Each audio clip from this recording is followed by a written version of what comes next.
I do love Spina di Rosula's logo. It was designed by my mother. Have you noticed how it's shaped like a heart?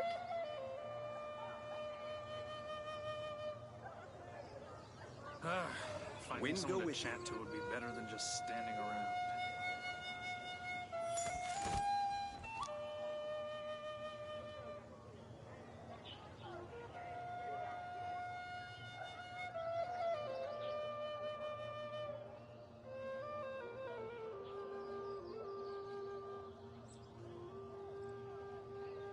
Wind go with you.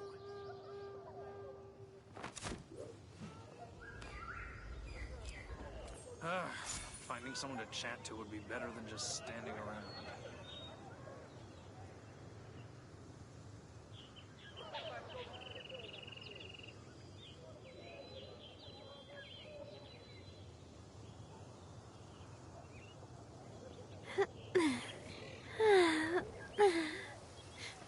Mondstadt welcomes you.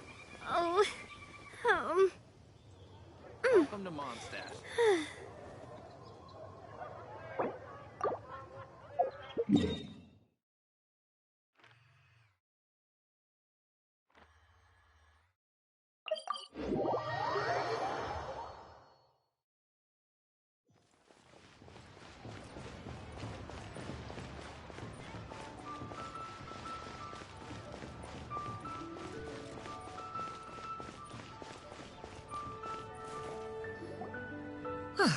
Your concerns are excessive and unfounded. This is but a simple collection of ordinary valuables. Such intense scrutiny is hardly necessary.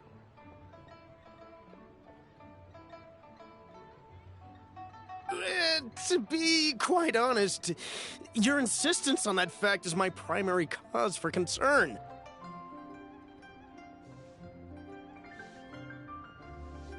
In what way are any of these ordinary? Every single item here could be worth more than everything I own combined. I simply can't risk shelling out that kind of mora without proper scrutiny. If I'm wrong, I would never be able to earn it back, not even if I worked every single day for the rest of my life.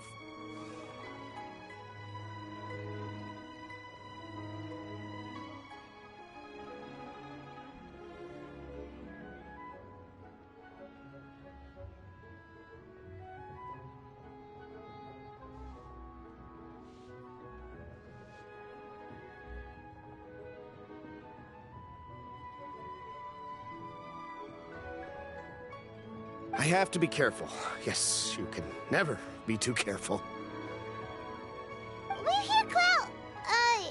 Miss Shenyan, what are you guys arguing about? Ah, perfect timing. This ignoramus is questioning the authenticity of my wares.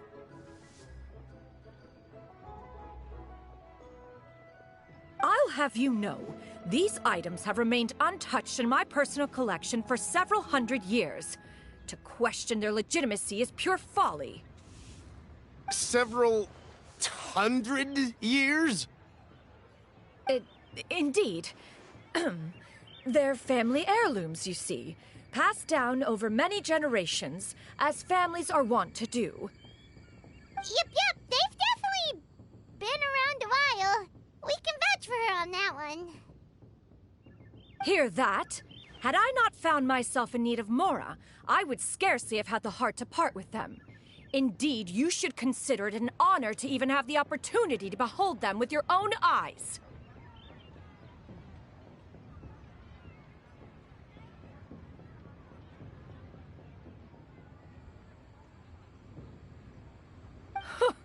Doubt their authenticity any further, and I may just decide to take them to another buyer.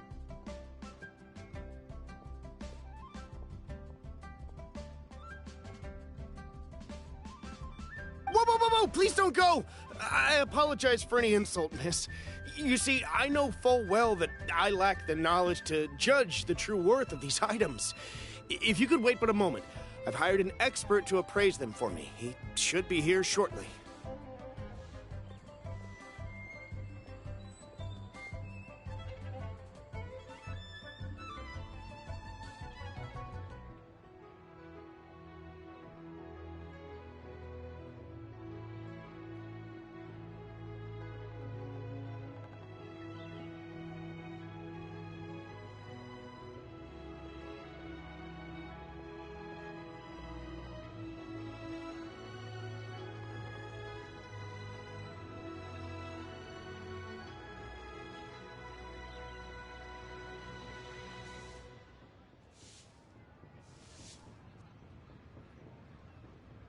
An expert, you say?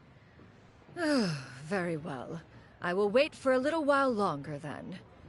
Traveler, Paimon, this is my new residence. If you have cause to seek my company in the future, this is where you can find me.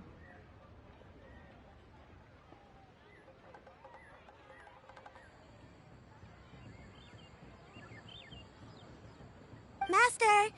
Oh, it's you two again. Hello. Shiryu! You got a new outfit! It looks great on you. Mm-hmm.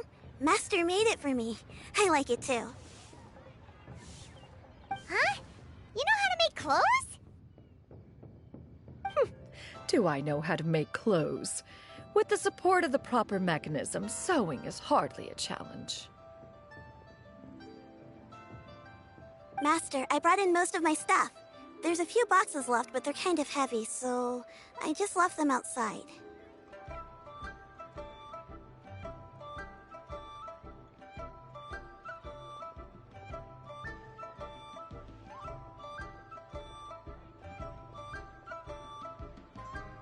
Fret not, I shall help you move them into your room.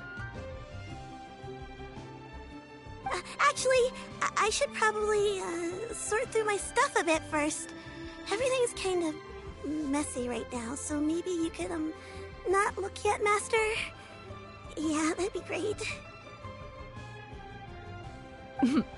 It appears my young apprentice has her own fair share of secrets. No matter. Do what you must, child. Now, this expert you mentioned. When can we expect their arrival? Soon. Ah, there he is! Here, allow me to make some introductions. This is Mr. Zhongli, a well-respected consultant at Wangshang Funeral Parlor and an expert in all manner of valuables and antiques.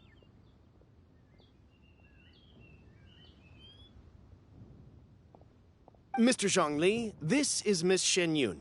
She's the one who's looking to sell the collection of valuables I mentioned earlier. Huh.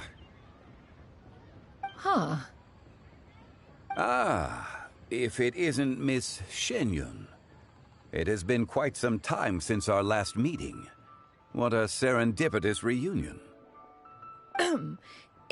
Indeed, most serendipitous. Have you been faring well as of late, Mr. Zhongli? Quite well, thank you. I was fortunate enough over the past few days to enjoy both a stroll in the mountains and a fresh brew of tea from the most recent harvest. The experiences left me with such insight and peace. Huh. So you two are already acquainted?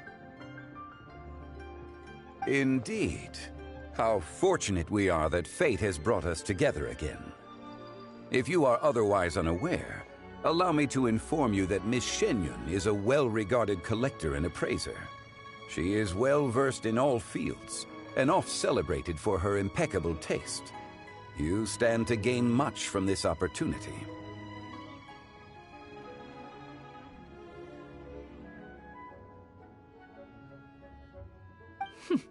You are too kind, Mr. Zhongli. True collectors pride themselves on their wealth of knowledge and eye for detail. I can say without a doubt that you are foremost in that regard. Why, you flatter me, Miss Shenyun. It would seem that you are as self-effacing as ever. Not at all, Mr. Zhongli. Not at all.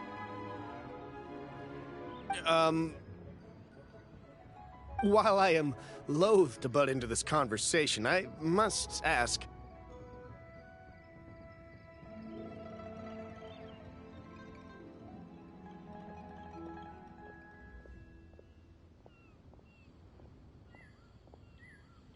You two already knew each other, and you seem to have quite a cordial relationship.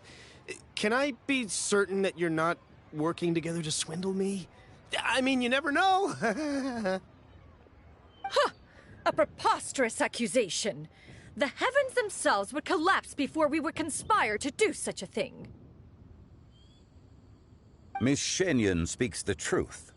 Contracts are built on honesty and trust. If that proves to be beyond your capabilities in this instance, this transaction may be taken elsewhere. Say no more. Let us depart. I jest. What fool would still harbor doubts after Mr. Zhongli himself has vouched for the goods? Miss Shenyun, wait!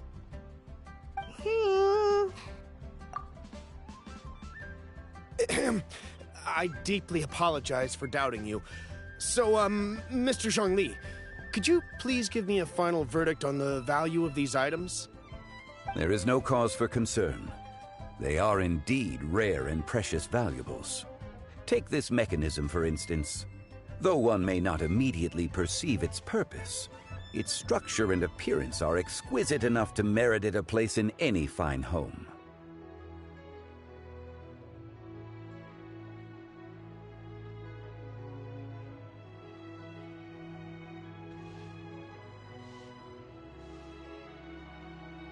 The same can be said for this one here.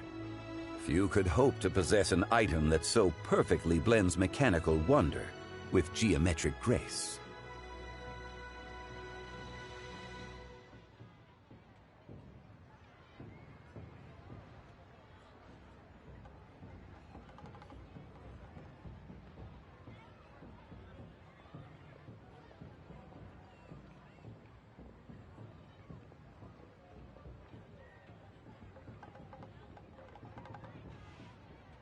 I am sure you have heard from your travels that the study of mechanisms is among the most wondrous arts in this world. With that in mind, I earnestly recommend procuring every last item in this collection. All right. Since I hired you as my consultant, Mr. Zhongli, I shall, of course, trust your good opinion. Then, in that case, Miss Shenyun, I'll take the lot. However, since the final sum is quite large, how about we start with an initial deposit through the Northland Bank? The Northland Bank? Huh. Oh, you refer to the fiduciary house. Oh, very well. I fear people only use the term bank nowadays. In that case, I'll be off for now. I'll return to collect the goods once you've received the funds.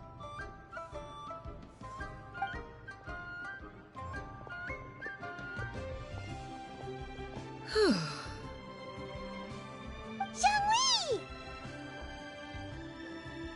My friends, have you been doing well?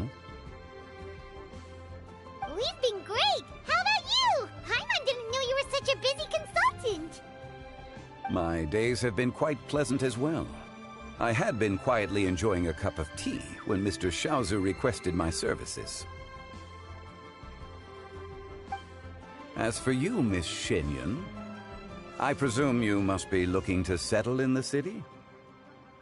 I must say, the name Shenyun sounds exceedingly strange coming from you.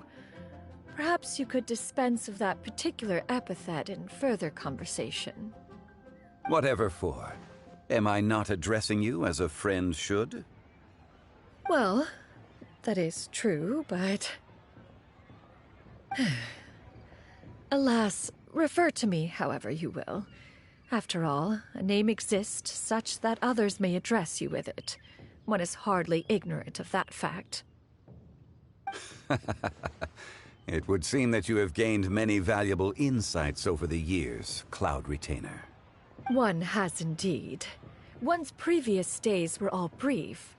Now that one has made up one's mind to move and settle, one has gained a much better appreciation of the hubbub and commotion of the city, as well as the people's hard work and ardor. This city is much changed from how it was more than 1,000 years ago. Not unlike the ocean tides, so too shall the movement of people ebb and flow. From turmoil to peace, enlightenment to aspiration. Human society possesses limitless potential. In another 1,000 years, the scene we witness here may change in ways that are impossible for either of us to imagine. Alright, that's enough reflection for one day. No need to get all sentimental on us. You make a valid point, Paimon. Now that the sale has concluded, what say one plays the host as we try some specialty dishes together? One must profess great interest in trying bamboo shoot soup. Perhaps you have forgotten, Cloud Retainer, but I once tried my hand at that dish. You were at the table on that occasion, so logic dictates that you should have already tried it. Oh? What occasion was this? It was a reunion between friends several centuries ago. Alas, you must have been too preoccupied to secure yourself a portion. Or perhaps our other companions simply availed themselves of faster reflexes on that occasion. Ha! Hardly. 'Twas most certainly out of consideration for the others in attendance. In but a moment, one will show you what it means to have a true deftness of hand. It is settled then. Bamboo shoot soup, mora meat, crab roe tofu, triple layered consommé. We shall enjoy the lot. One has already passed word to Shenhe and Ganyu to make a reservation. It is prime time for them to meet one's newest disciple. Is that agreeable to everyone? It should be a most splendid occasion. Shu Yu, come now, it is time to dine. Ah, this gentleman over here is Mr. Zhang Li. He is, A humble employee of Wangsheng Funeral Parlor. Pleased to make your acquaintance. Nice to meet you too, Mr. Zhengli. That should be everyone, right? Let's go! Sounds good. Actually, Master, have you ever tried Adeptus' Temptation? I heard it's impossible to stop eating after even just one bite. You know, 'cause it's super tempting and stuff. Is that true? That sounds rather implausible. Although with the right preparation, certain dishes can be too delicious to resist. Huh? Why are you all walking so fast? Hey, wait for Paimon! Hey, wait up!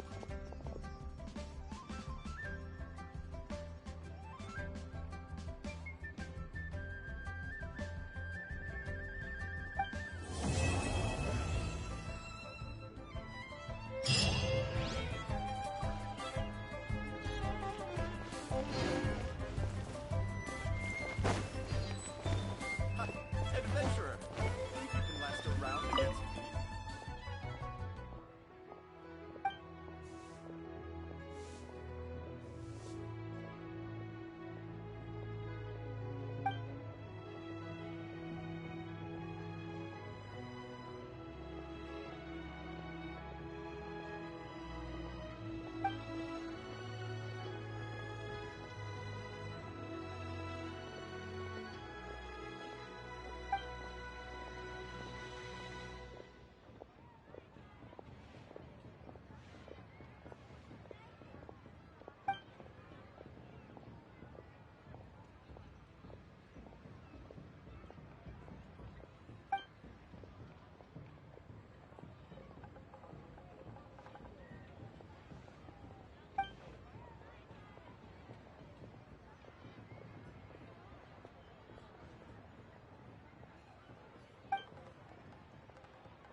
never thought she'd see you two together.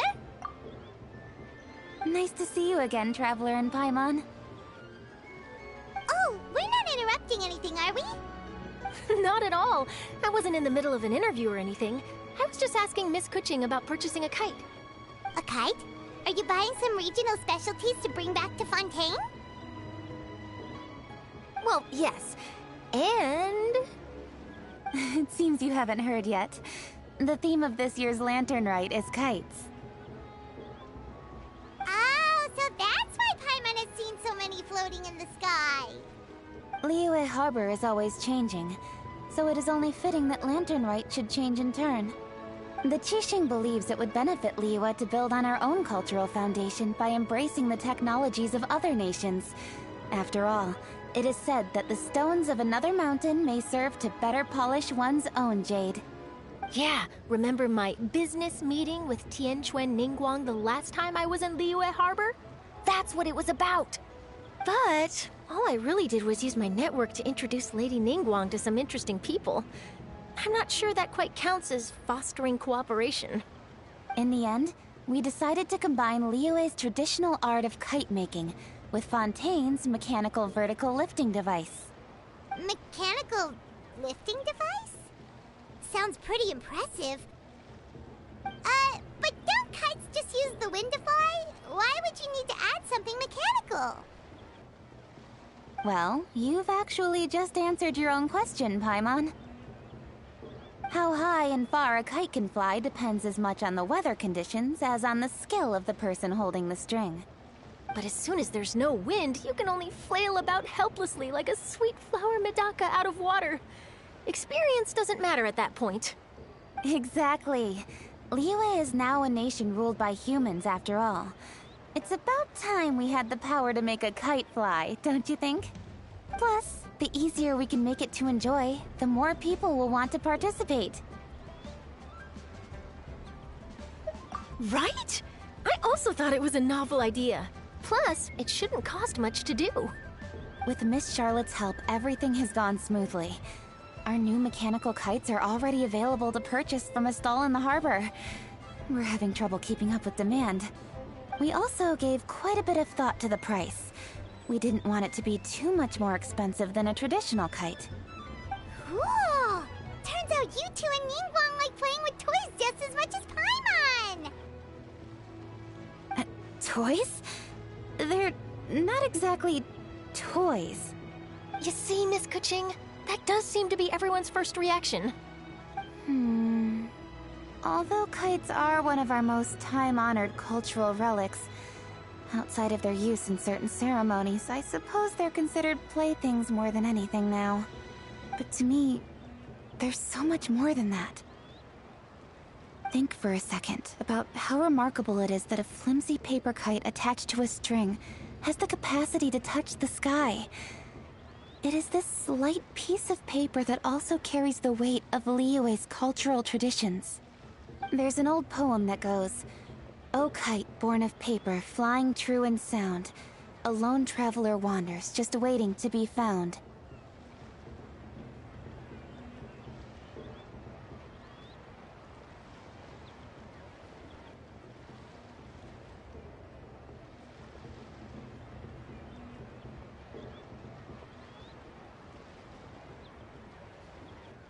In the past, poets from Liyue used kites to symbolize a feeling of longing, or evoke the peacefulness of idyllic rural scenery. If the people of today can derive enjoyment from this activity, they will not only be more likely to better appreciate the tradition, but also to pass it down to the people of tomorrow. That's the Kuching we know, always thinking 5 steps ahead of anyone else. Well said, Miss Kuching. I've learned quite a bit myself. As long as you're willing to listen, I'm happy to share. I also know quite a lot about the various folk traditions related to kites. For example, whenever a kite blew away, people would say it was the Adepti that summoned the wind to take it away as an offering. That way, you can turn an unfortunate event into an auspicious one. What about something more fun? Do you know anything like that? More fun. Let me think. Oh, I suppose we should first talk about how kites are made. It's another one of our precious forms of traditional craftsmanship. My grandfather told me that, back when he was a boy, children learned the art of kite making step by step from their elders. First, you use the thin strips of bamboo to construct the frame. Then, you draw a design of your choice on a piece of paper, paste it onto the frame, and tie on the string. Then, you look towards the sky and release the kite to soar among the clouds. Some people write down certain names or desires on their kites, cut the string, and let them fly free. Others may place particular thoughts or meaning into the design itself. Are certain designs associated with certain meanings? I'm gonna jot all of this down. Well, for example, kites in the shape of a butterfly typically symbolize freedom, happiness, or the desire to break free. Fascinating. What else can you tell me? The scissored-tailed swallow is the most classic design. It symbolizes good fortune and joyful tidings. Different colors also have small variations in meaning. Are these commonly understood meanings and symbols in Liyue? Kind of like the language of flowers in Fontaine. I believe so. Most have probably heard something about it from their elders at some point. If you're interested, Miss Charlotte, I have several books on the topic that I could lend you. They could be a useful reference. That would be a huge help! Great! Looks like I've got the outline for quite the article on my hands. Perfect! We're gonna take a look around. Then I'll show Miss Charlotte to my home for a little while. I almost forgot. The Ministry of Civil Affairs is hosting a kite flying contest on the night of Lantern Rite. If you're interested, you're more than welcome to bring a kite and participate. The rules are simple. Whoever flies their kite the highest and furthest within the time limit will receive a special honor along with a secret prize. I've already prepared more than enough empty film for the event. I can see the spectacle already.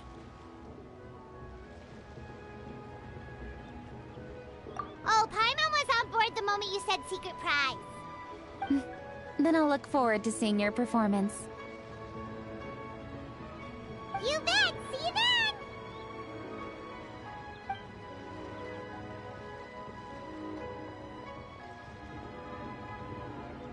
Wait, Traveler? Take a peek to your right. Do you see those two people lurking over there? Is it just Paimon? Or were they staring at us the whole time we were talking to Kuching and Charlotte just now? They seem fishy. Huh. Well, yes, but something's up. Paimon just has a bad feeling. Do you think they could be treasure hoarders? They always seem to be stirring up trouble during Lantern Rite. Oh, Paimon's sick of waiting around for something bad to happen. We should strike first, you know. Foil their plans before they even begin. You go right, Paimon will go left.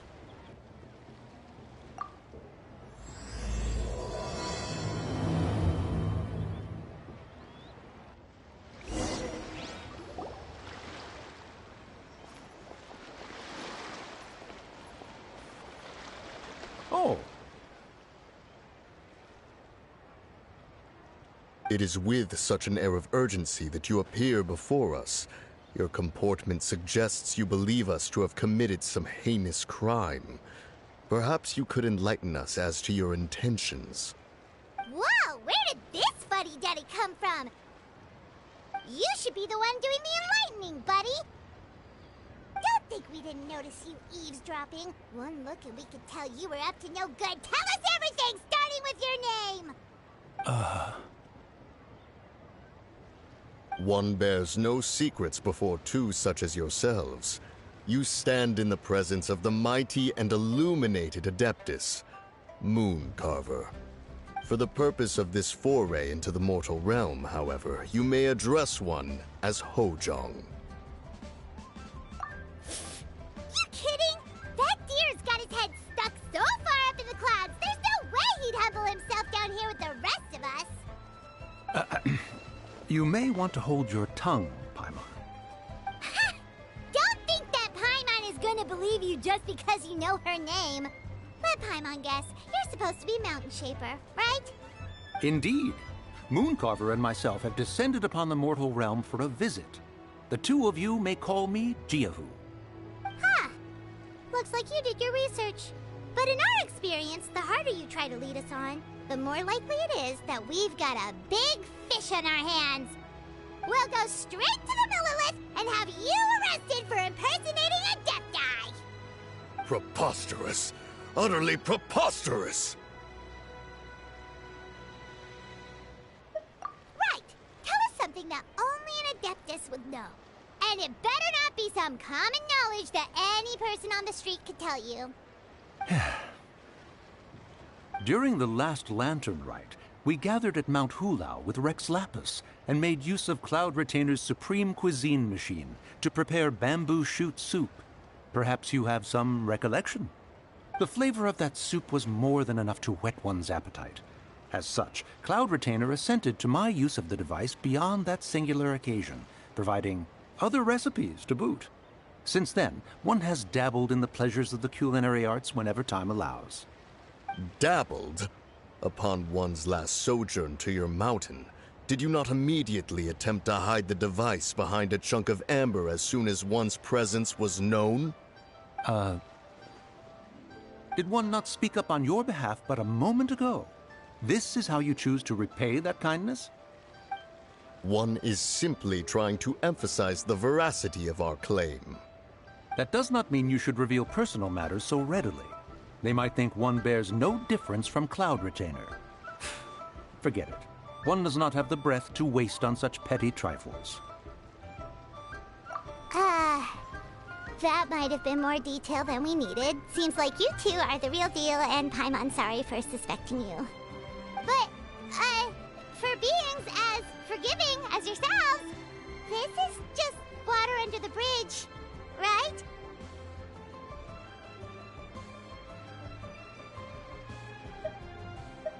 You indeed have an agile mind.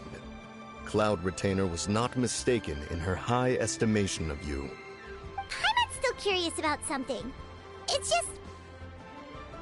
Paimon can understand why Mountain Shaper is here, but why did you decide to come to the city, Mooncarver?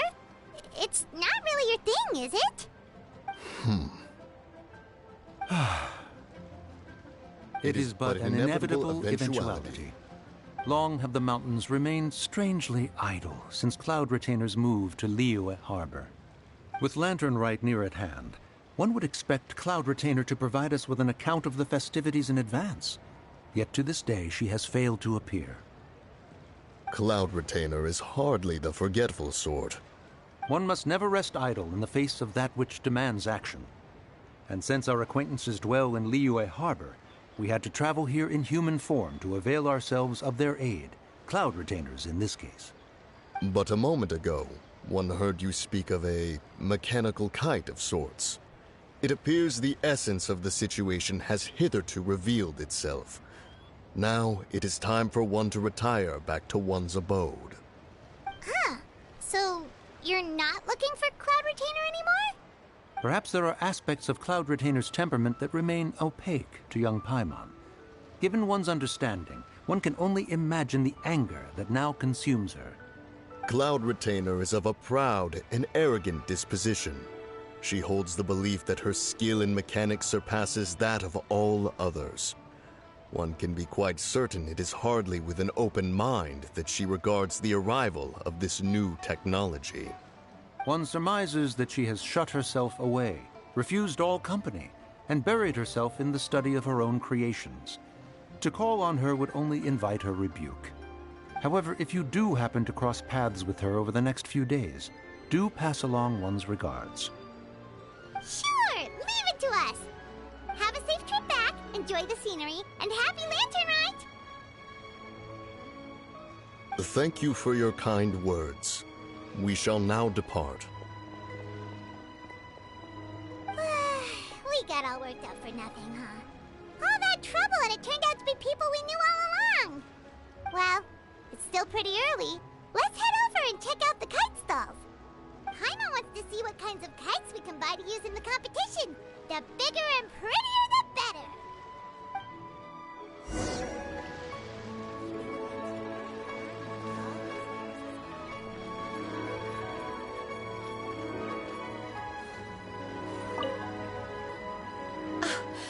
Welcome! Are the two of you looking to buy a kite? Would you like me to go over the different designs? Ooh! A scissor can't swallow! And a butterfly! And... oh! Ah, this Jade Chamber design is our newest. It's been selling like crazy over the past 2 days. Does it also have a unique meaning? Of course. The Jade Chamber symbolizes wealth and abundance. The kite bearing its design is said to bring riches in the future to those who fly it. Oh, now that's Paimon's kind of kite! I apologize for the interruption, but are all your wares in order, Miss Genuine? Yes, they're just over there. The paper, bamboo, and dyes. All the necessary kite-making materials. Wonderful! I'll pack them up and get a guard to deliver the goods to Yilong Wharf for you. Yilong Wharf? Oh, wonder what that place is like during Lantern Rite. Paimon would love to go take a look.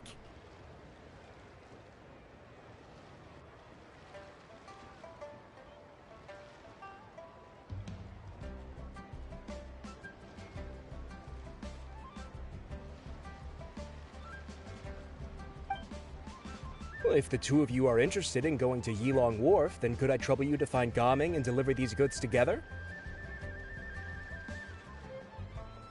Is Gaming the guard you just mentioned? Well, yes. The communications office handles shipments and transports around Liyue. He works for the Secure Transport Agency, one of our sub-organizations. The problem is, many of my colleagues have taken leave during Lantern Rite to spend time with their families. So, our available workforce has seen a dramatic decrease recently. If you were willing to help out, then I could get a head start on my next appointment. You do seem really pressed for time. Oh, wonderful! You will, of course, be compensated for your efforts. Now, at this time of day, Gaming should be somewhere in the vicinity. Just follow the main road until you see the head of a Wushu dance costume. Should be on your right.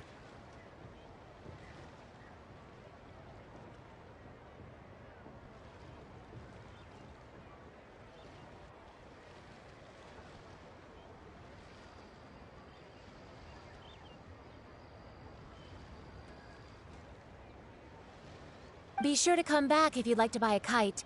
I'll even give you a discount.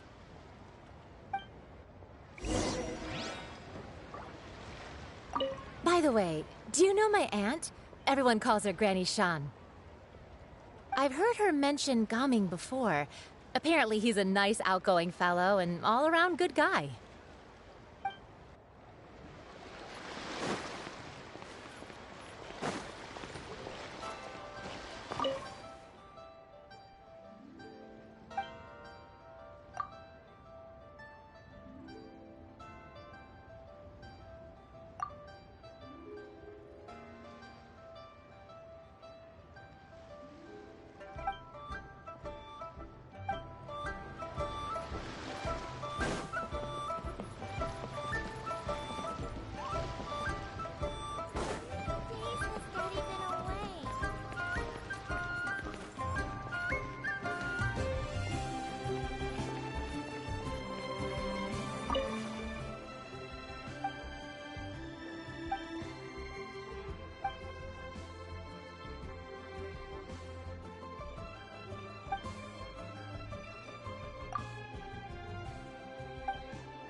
Wait, I thought we had an agreement.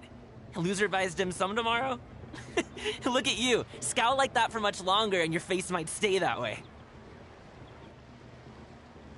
Hey now, don't be upset. How about this? You extend the invitation, and I'll pay.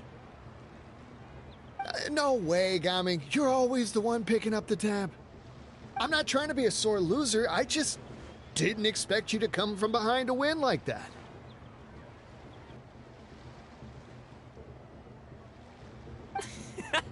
That was nothing. All in a day's work, friend. Perfect! Gaming is here! Sorry to interrupt, Gaming. We just spoke to a guy from the communications office who needs you to deliver some goods to Ilang Wharf. Oh, it must have been Longzhou. Looks like I've got work. Gotta go. Sure, go do your thing. Let's have a rematch when you get back. I won't let you win so easily next time.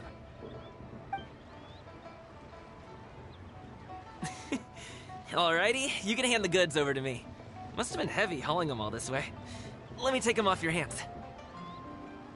It wasn't that bad. It's just some kite-making materials. Plus, we didn't have to walk very far. Kite-making materials. I see. I'm glad it wasn't too much trouble, Paimon. Still, I owe you one.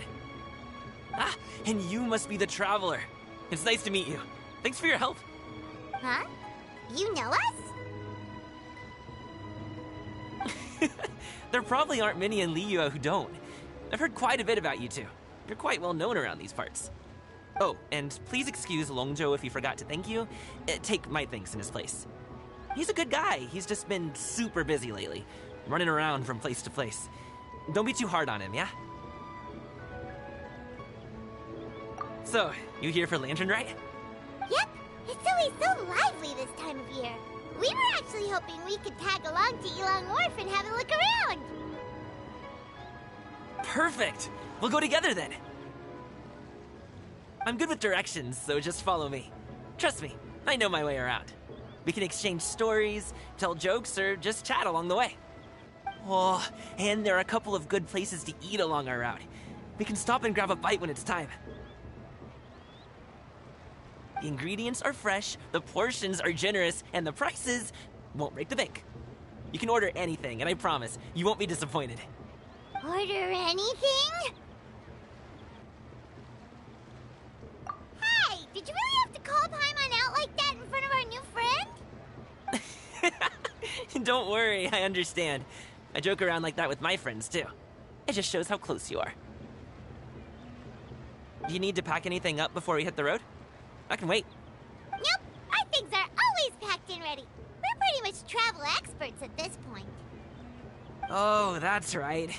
Then let's get going. If we run into any trouble, you can count on me to protect you. I am a guard, after all.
Inconsequential.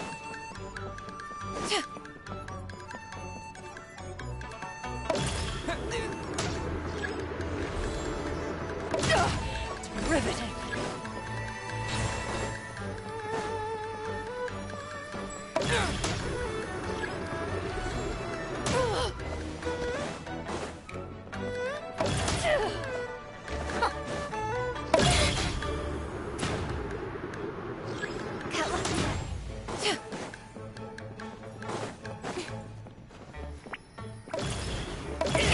Inconsequential.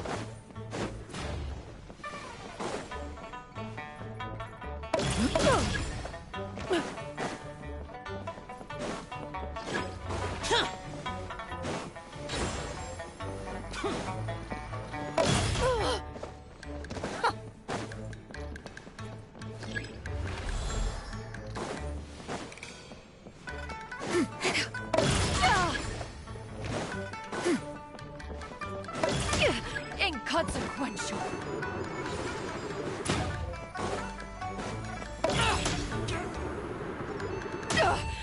Riveting.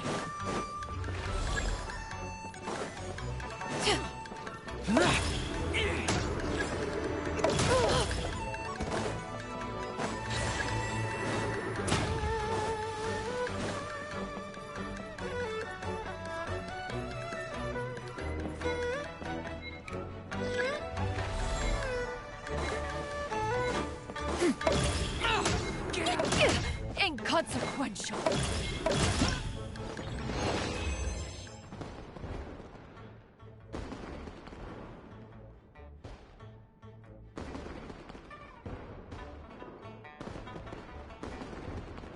The secrets of the mechanical arts are too profound to convey in a few simple words. Oh, but why,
riveting.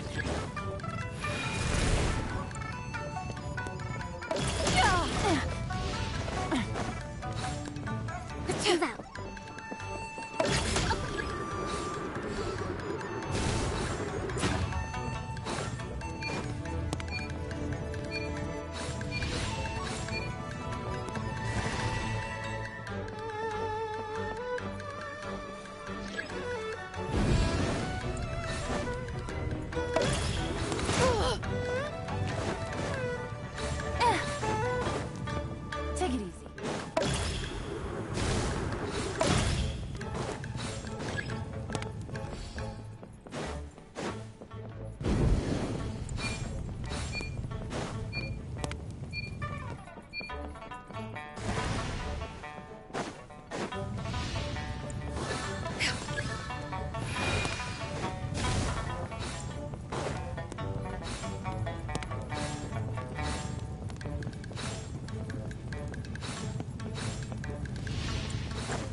To survive hardship, you must prepare for hardship.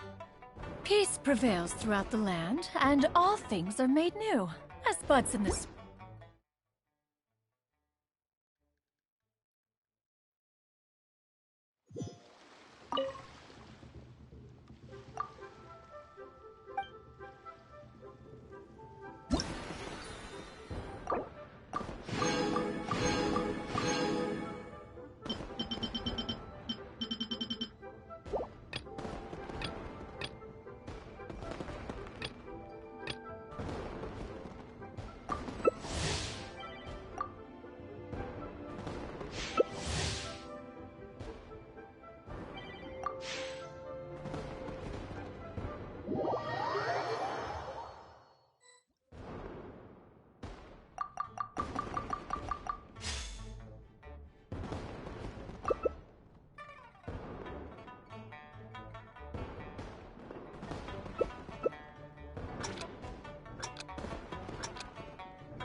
Derivative!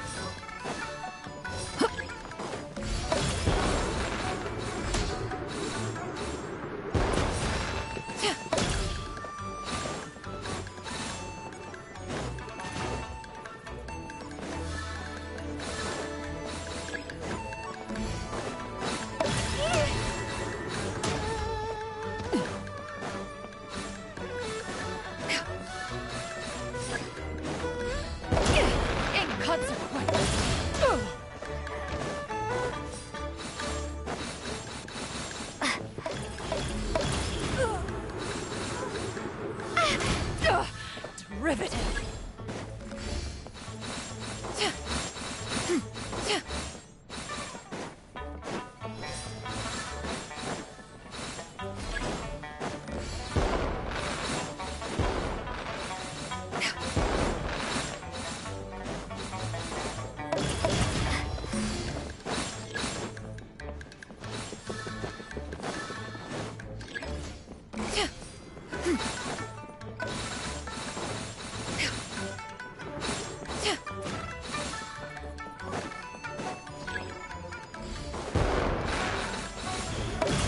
Inconsequential!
whether it takes me uphill, downhill, or out to the sticks.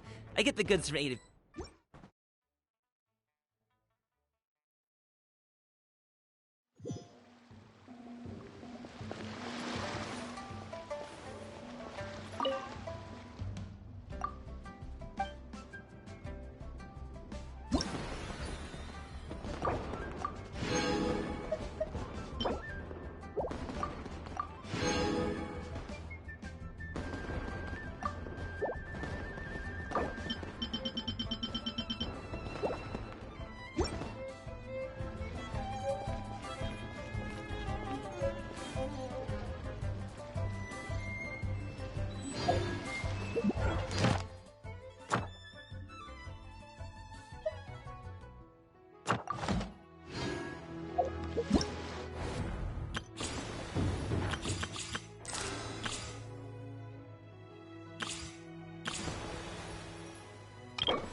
The secrets of the mechanical arts are too profound to convey in a few simple words. Oh, but why must the listener grow weary whenever I begin to divulge them?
Peace prevails throughout the land, and all things are made new, as buds in the spring. This is an auspicious era for humanity.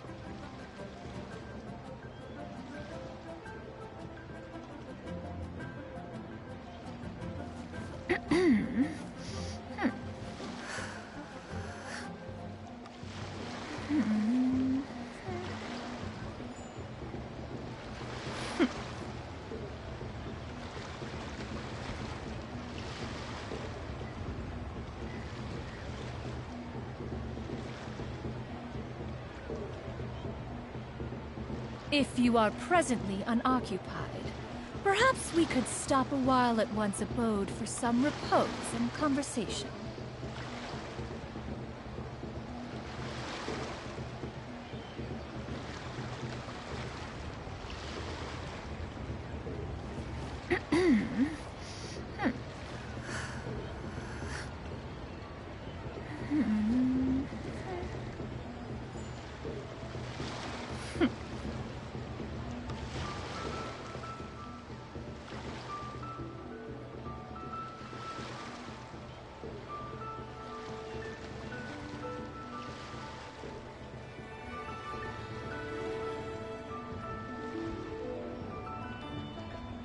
The secrets of the mechanical arts are too profound to convey in a few simple words. Oh, but why must the listener grow weary whenever I begin to divulge them?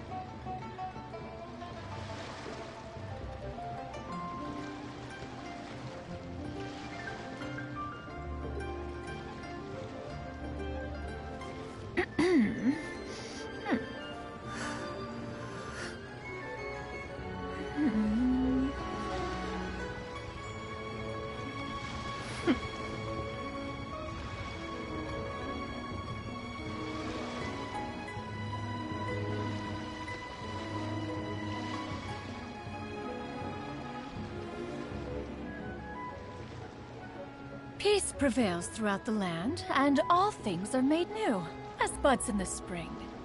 This is an auspicious era for humanity.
The hero's valor ripples through his robes.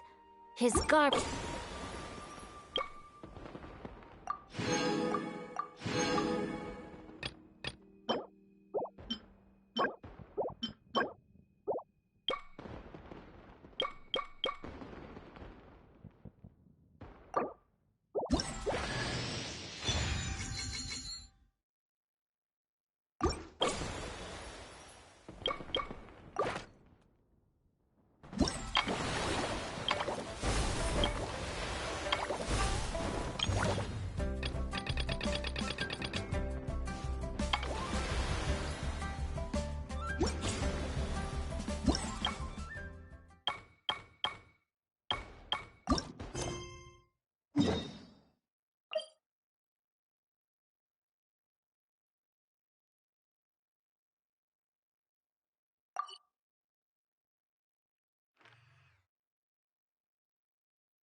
If you are presently unoccupied, perhaps we could stop a while at one's abode for some repose and conversation.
Peace prevails throughout the land, and all things are made new, as buds in the spring. This is an auspicious era for humanity.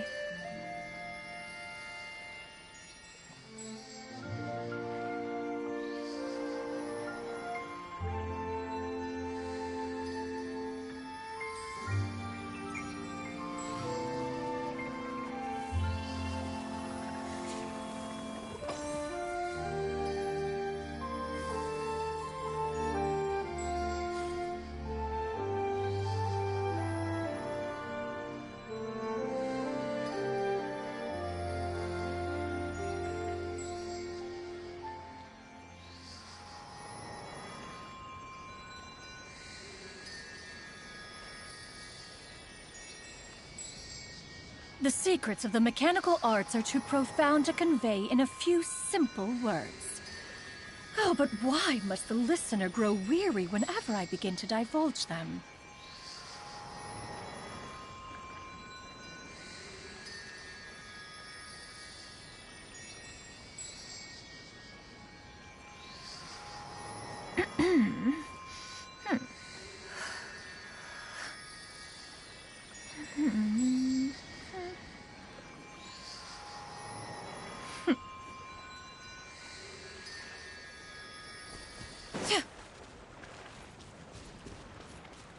Ooh, the docks are just a bit further.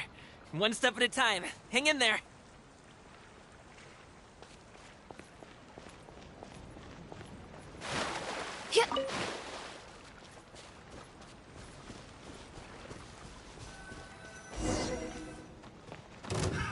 Another Wait! test subject. Get behind me.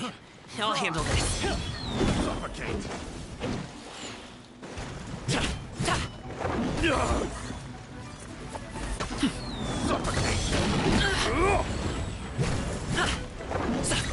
Watch out!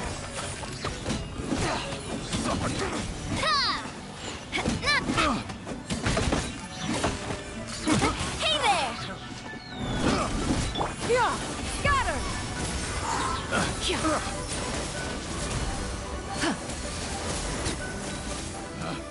Take another test. Wrong test subject. Attack! That's the way. Hands where I can see them. Make way for the adept! down! Hey there! Test subject.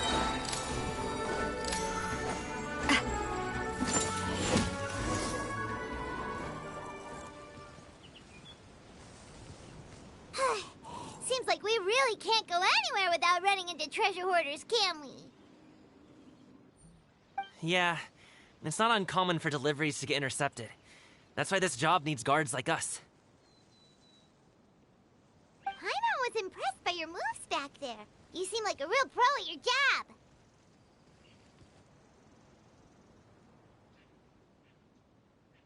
Oh, that's not a skill I learned on the job. It's just a hobby.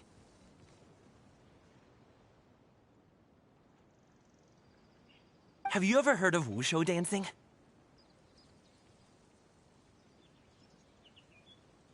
Really? Wushu dancing is famous in Chunyu Vale. Performers might be invited to promote the opening of a business or to spread good fortune during a holiday season. But I must admit, it has nothing on the popularity of the Liyue opera. I'm also well aware that people in Liyue Harbor aren't exactly jumping at the chance to watch wushu dancing, so it's not something I do full-time. Huh?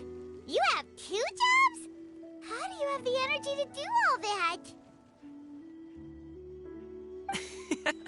It's not that tiring. You just have to take a rest. Ah, Paimon gets it, so you must sleep a lot then.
Not really.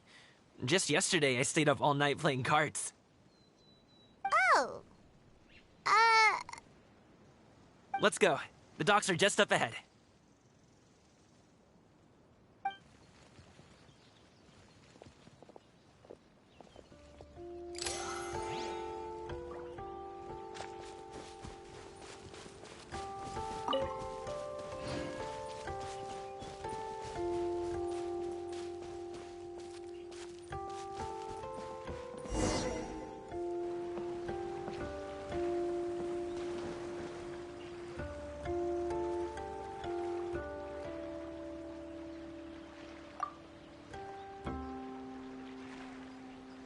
Finally, we can rest. Ooh, Paimon's shoulders are so stiff. And her stomach so empty. Sorry. Did I push the pace a bit too much? I mean, you were the ones who said you were travel experts. Liu is just too hilly. Floating up up and down so much. Where's Paimon out? Oh, Paimon was finally satisfied, and now her poor stomach's empty again. Aw, would you like some winter melon cake? I have some on me that I bought from a store. Yes, Paimon will take all you got. You might want to pace yourself there, or you'll be too full to eat a proper meal later. Paimon never gets too full. Just like you apparently never get tired, no matter how far you walk or how many jobs you work. Ah, I see. Then here you go, Paimon. And for you, traveler. Enjoy. And here's some for you too, Uncle Bosu. Don't think I forgot about you, my friend. I'll just set it to the side here for you.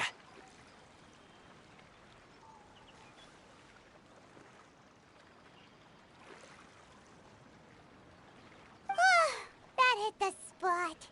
Paimon thought she was going to starve to death for a minute there. That close of a call, huh? I've been eating winter melon cake ever since I was a kid. You can buy them from all sorts of places, whether it's a small vendor on the side of the road or a big restaurant in the city. But each place produces cakes with a slightly different flavor. If you like these ones, I can give you the address of the shop I bought them from. I'll just have to check when we get back. Oh, all my jabbering must be making it difficult for you to enjoy the scenery in peace, huh? Don't be afraid to tell me to zip it for a little while, okay? Really, I won't be offended. It's okay. Paimon is kind of enjoying listening to your chitter-chatter.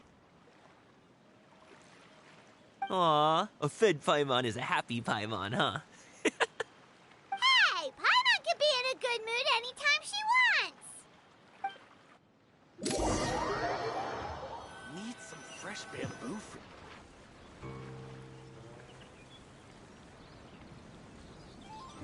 Woohoo! We're here!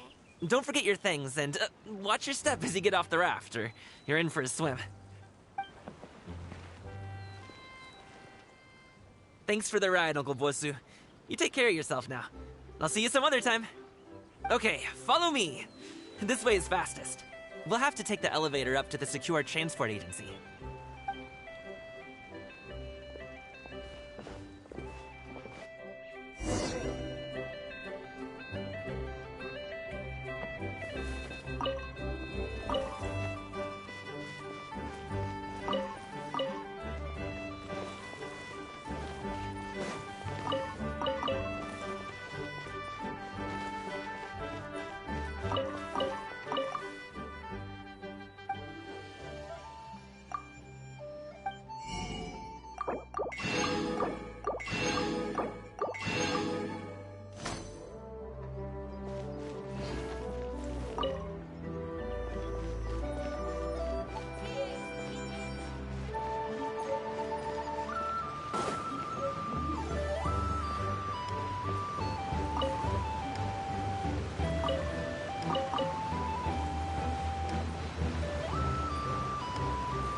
Hey!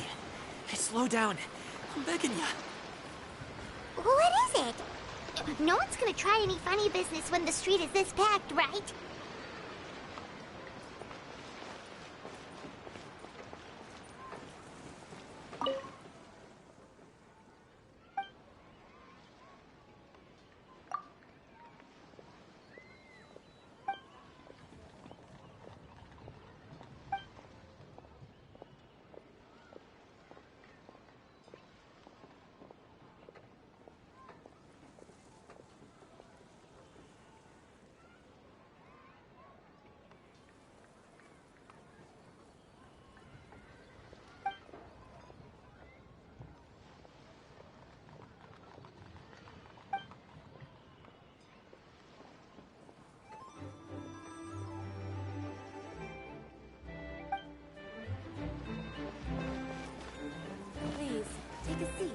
enjoy a nice meal.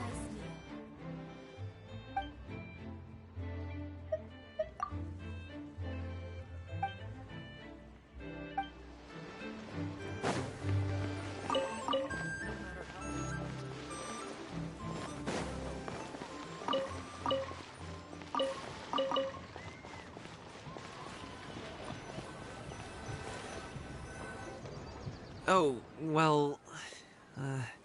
how should I put it? Come on, spit it out!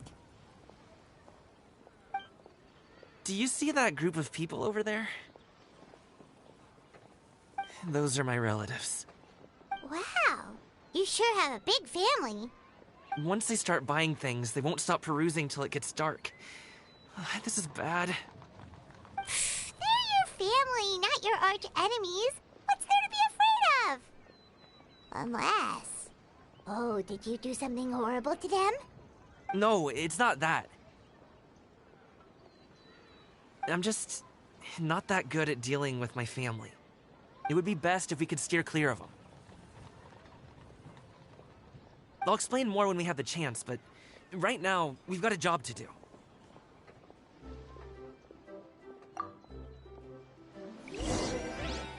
The left side looks pretty packed. Let's go straight. Slow and steady wins the race.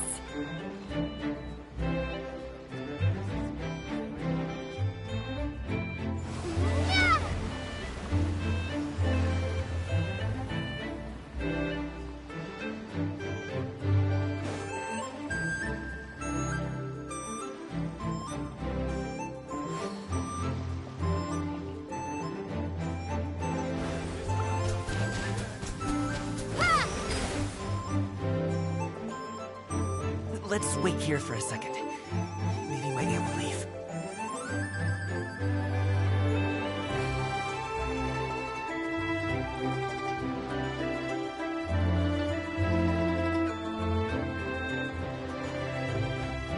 She's gone. Let's go.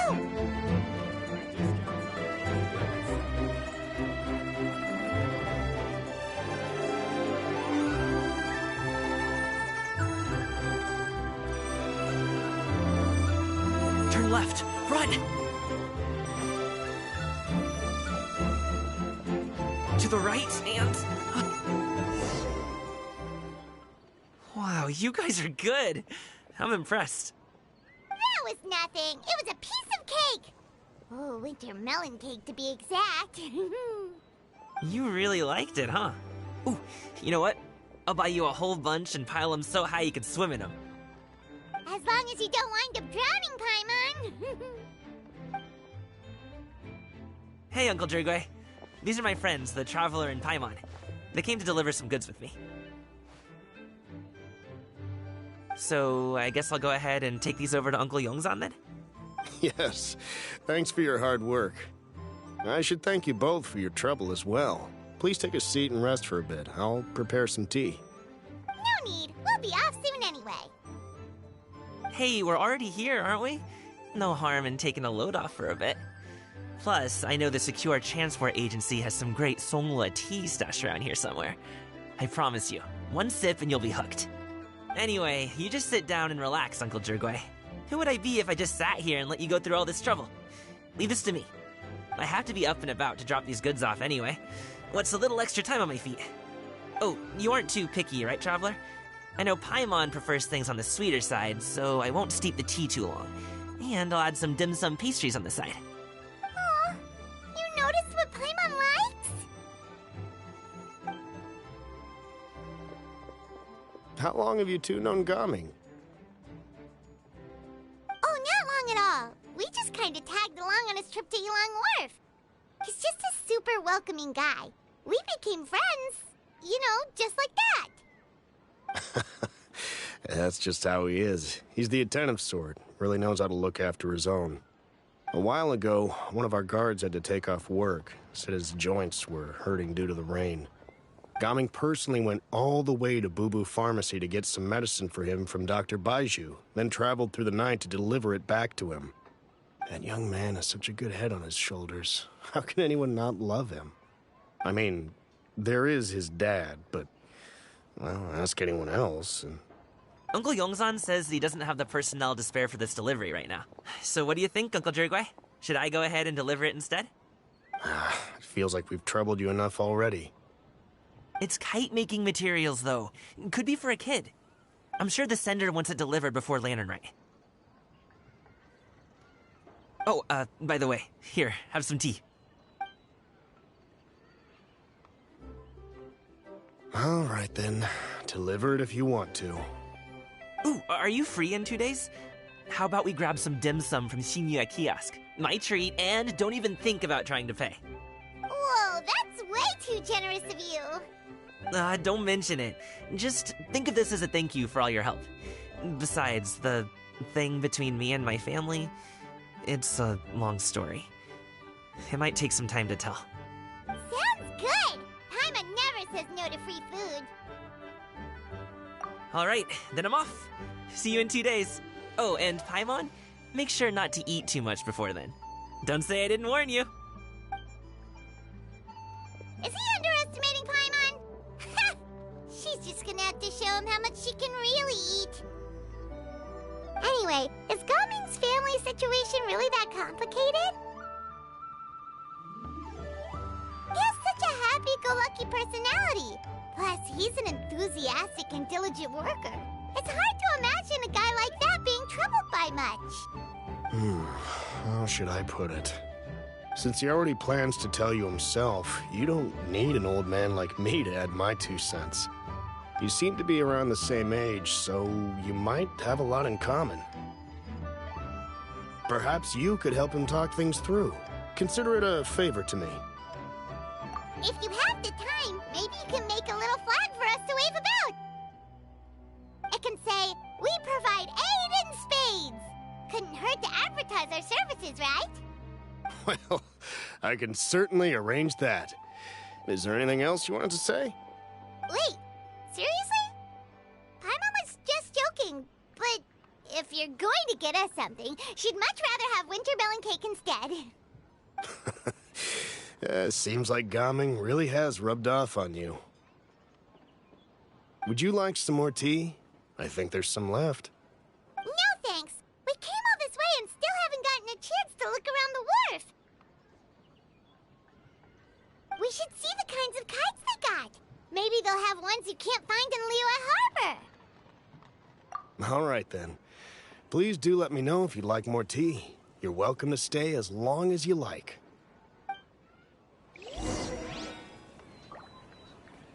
Gaming is a good kid. I just wish he could reconcile with his family.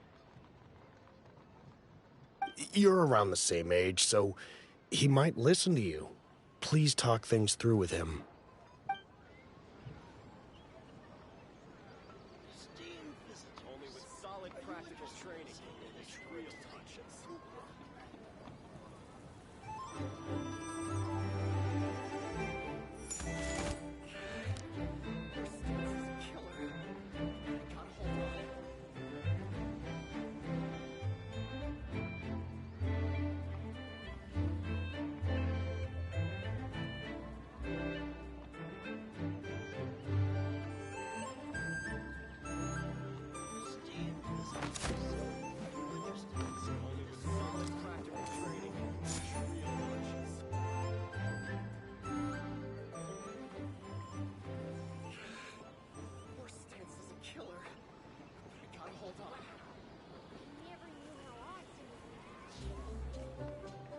My time with the Spina has taught me that carrying an unreliable weapon is worse than not carrying one at all.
Skyward! These could be salvaged for parts.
Doing here?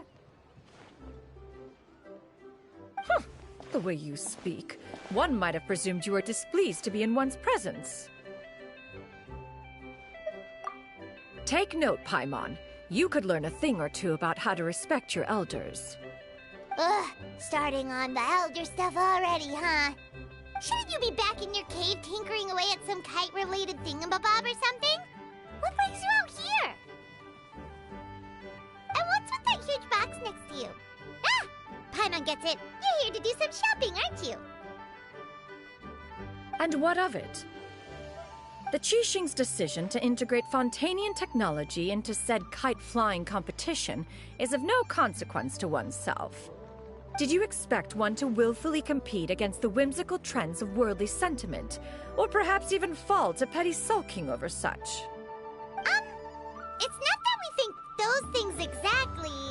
That's just what Mountain Shaper and Mooncarver told us. Or Tia something and Ho. Paimon can't be bothered to remember what their aliases were called. Anyway, they went to Liyue Harbor to look for you. They even asked us to pass along their regards if we ran into you. Oh, huh. Tianyin? Huh.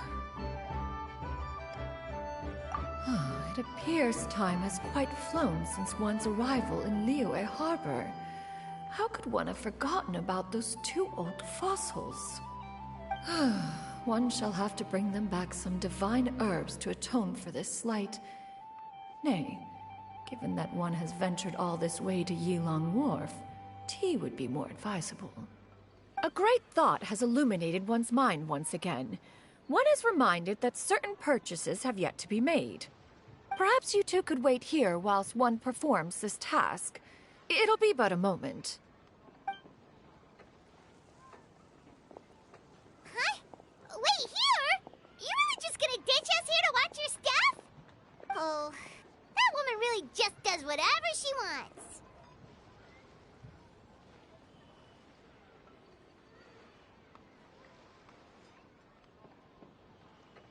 Hey, not you too, Traveler! Oh, all this Paimon ditching is super not appreciated. Just come back soon, okay? Paimon doesn't want anyone to try and steal his stuff. Welcome. Please have a look around. We only sell teas of the finest quality, sourced directly from Chaoying Village. Might I recommend the Sunglo variety? It's one of our specialties. Now, that sounds promising. One will bring some back for those old fossils, and all will be well. 2 boxes will do. Wonderful. By the way, we're actually running a special Lantern Rite promotion. Buy 3 boxes, get 10% off. 4 boxes will net you 20% off. 20% off 4 boxes. This merchant strikes a fair bargain. One might as well give some to Morax and Ping, too. Then 4 shall suffice. I see. Are you intending to give these as gifts? If so, perhaps I can interest you in these exquisite gift sets. Buy 10, get half off. Look at the magnificent design, and the red ribbon gives quite the festive flair, don't you think? Such a gift would be sure to impress any lucky friend or family member. 10 boxes. Seems rather excessive. But if one factors in the conqueror of demons and one's disciples... 10! A nice round number, don't you think? Of course you do. I'll even shave a little extra off the price for you. That is agreeable. One will... I will have these boxed up then. Of course, right away. I see you have quite the eye for fine items, mademoiselle. Perhaps some of my wares might also be of interest to you. I'm a toy merchant from Fontaine. You'll get nothing but the finest and most intricate clockwork toys Mora can buy here, each one sure to be a source of endless amusement.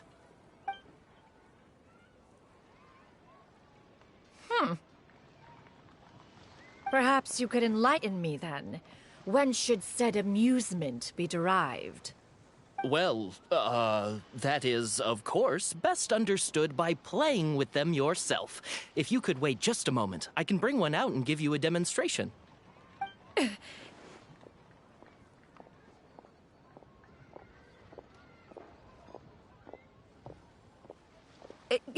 There is no need for that. Mademoiselle. Give me your newest and finest model, and be sure to package it securely. Ah, of course. Here you go. The instruction manual is... I can do without, thank you. Many watchful eyes surround this place. If one were to be spotted purchasing a mechanical toy such as this, a child's plaything no less, it would only invite scandal. There is no harm in bringing it back to study in secret.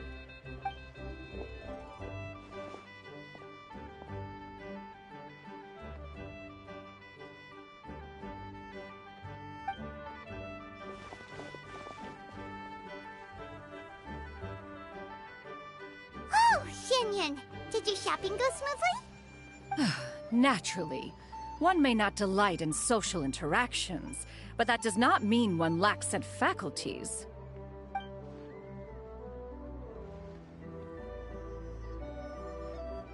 And you two? Are you not here to purchase things? We just haven't had time yet. It doesn't look like there are any kite stalls around Elong Wharf, but it does look like there are lots of goods from Fontaine. You are also planning to participate in the kite flying competition, then? One means to say, you along with all the other youths. One has been entreated to share one's kite-making expertise, and indeed, there was little one could do about such persistent supplication. One moment energetic and earnest, and dejected the next. One had no choice but to acquiesce to these requests, and thus, one will be organizing a kite-making workshop to provide personal instruction in this art form. Oh, who will be participating then? Shuyu, Shenhe, Ganyu, and Yayo. Wow, that's quite a few people. Also, this is all pretty well, Xinyun, but it's not like you have to make your own kite to participate in the competition. You can't just buy one ready-made and call it a day. Ha! You speak of those equipped with the mechanical lifting device, do you not? 'Tis nothing but a crude piece of mortal machinery. The mechanism that one has developed was the fruit of millennia of meticulous study. Let us not speak of the source of the mechanism's power, but rather its structure. It is composed of materials as light as bamboo and as strong as iron. This composition grants it the lightness of weight to ascend into the sky and the durability to follow the wind for many a mile. It is built with a series of intersecting rods that... Never mind. It is unlikely the two of you will understand, even should one expend the effort to explain. One is better off saving one's breath. It sure seems like you want to talk about it, though. So, will you be attending the workshop or not? Huh? Wait, you've been trying to invite us this entire time? All right then. No need to prepare the materials in any case. One has it all sorted. Arrive at Mount Outsong in 2 days. I shall be expecting you around midday. Are you leaving? Don't you want to guard to help you with that big box of yours? Surely you jest. One goes as one pleases. For what reason would one need to rely on another?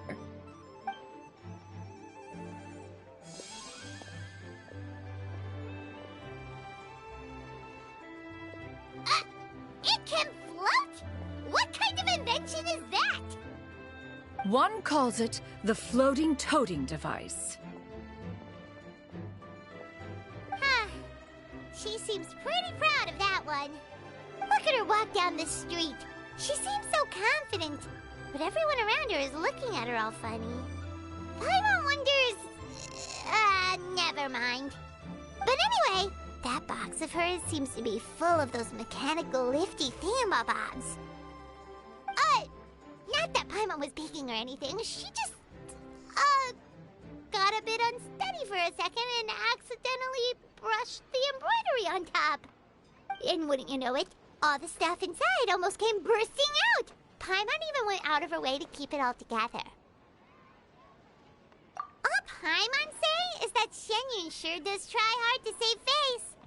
What did she call it again? A crude piece of mortal machinery? Paimon bet she just can't wait to take it apart and see how it's made. Totally. We should probably act like we didn't see anything, though. You know, in consideration of her feelings and all. After all, that is the propriety with which one should comport oneself. When it comes to an elder, right?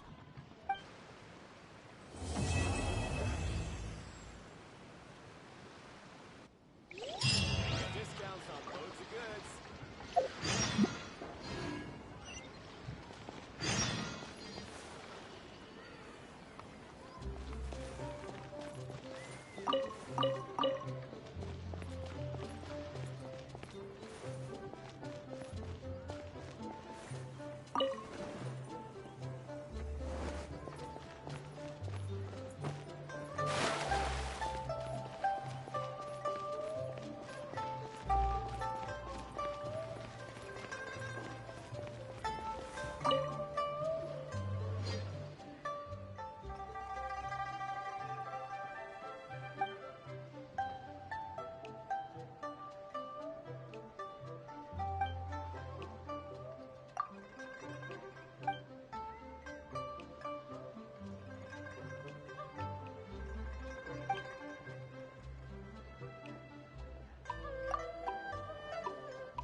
In this era of fair winds and gentle rains, one needs not marshal the winds to deliver the rainfalls.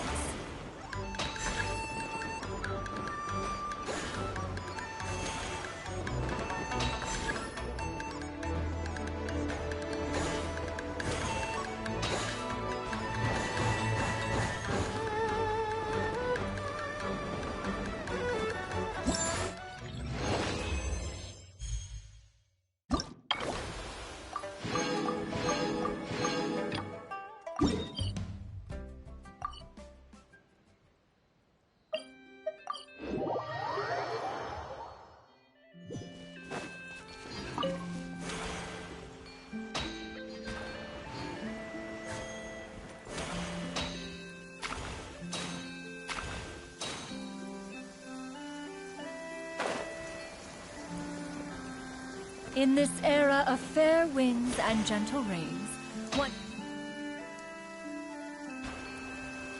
needs not marshal the winds to deliver the rain clouds.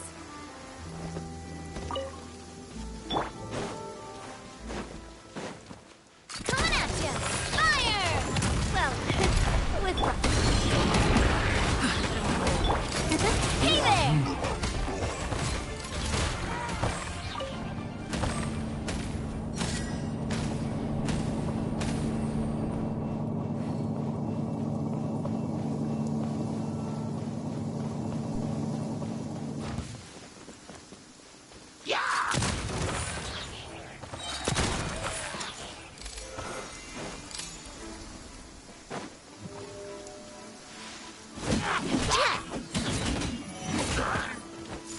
Final warning!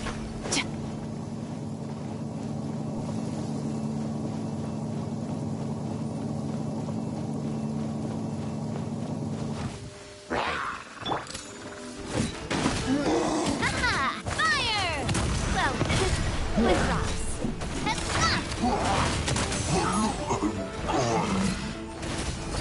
Hey there!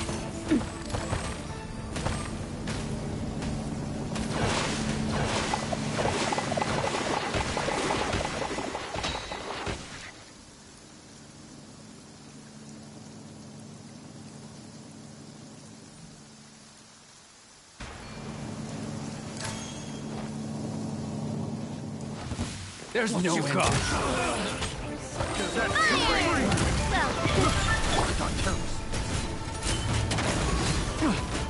Justice will prevail! Skyward! Have a little taste. That tingle?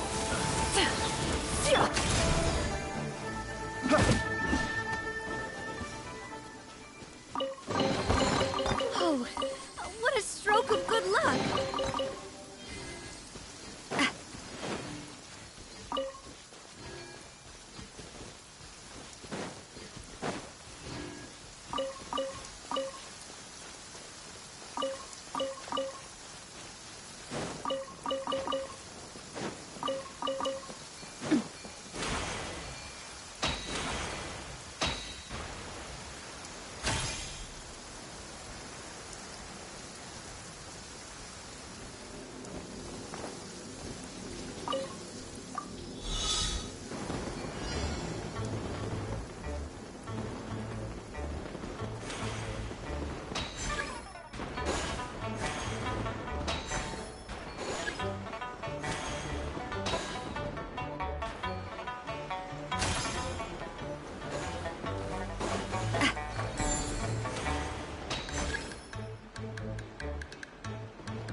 want to go traveling.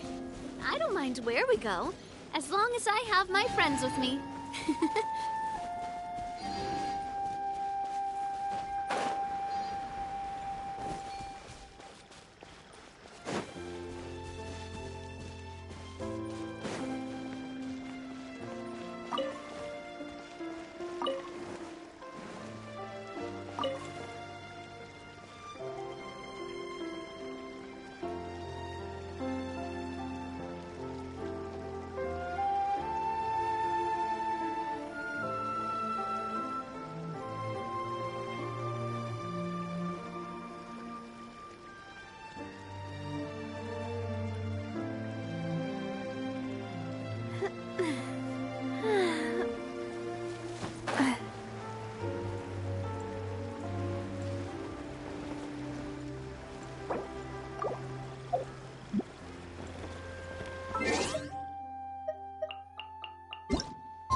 Maya has never had dim sum at Shinue Kiosk before, but it should be quite the feast for sure.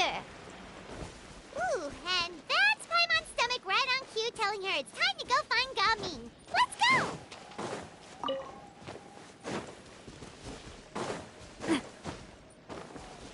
Yeah, got her!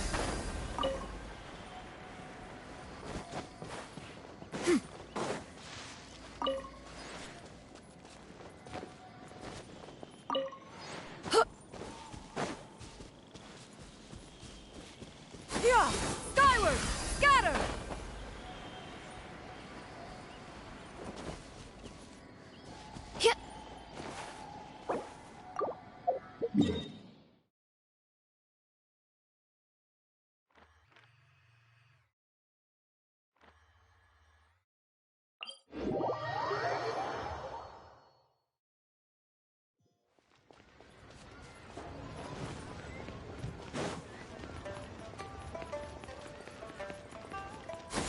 Scatter!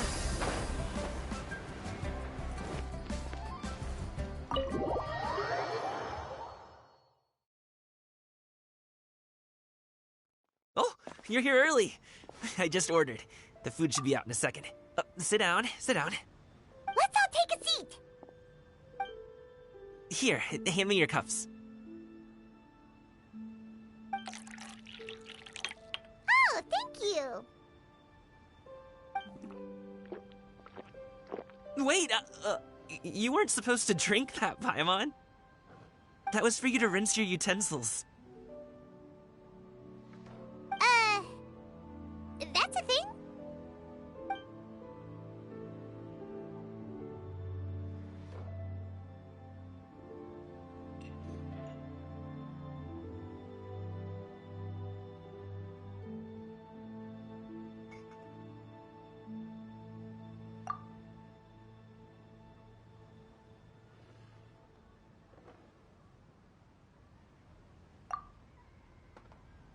Wow, so much delicious food!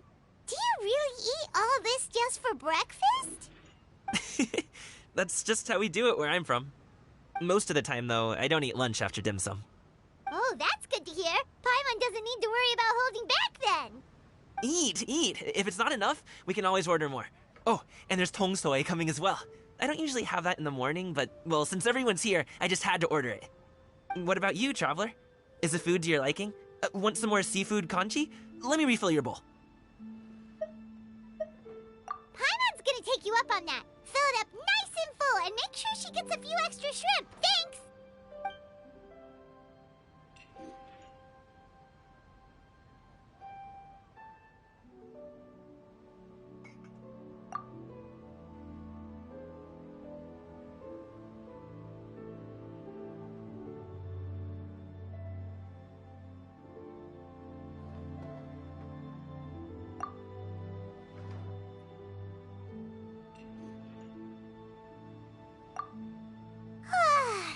So full.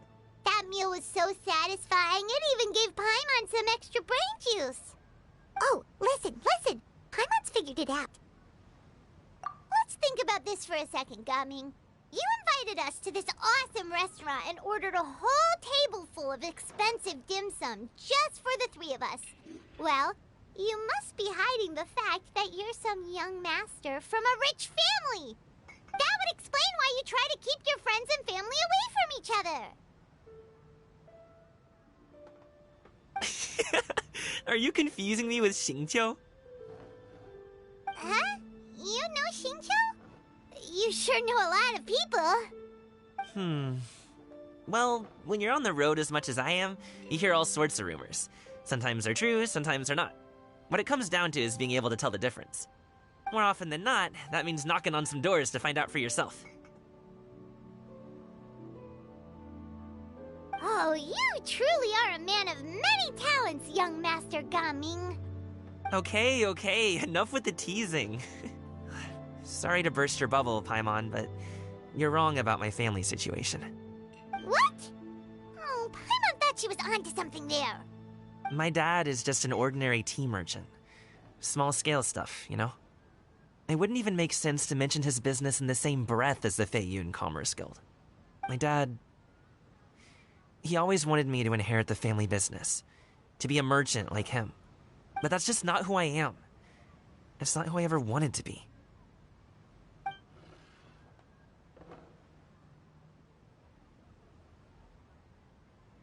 Have you ever talked to him about it? You know, about your interests and aspirations and stuff. Of course I have. I told him I wanted to be a wushu dancer. That I wanted all of Tevat to see what I could do. According to my dad, though, that wasn't a real job. Just a child's pipe dream. Oh, that's terrible. I'm sure he thought I would come around eventually, but wushu dancing has always been the only thing I wanted to do.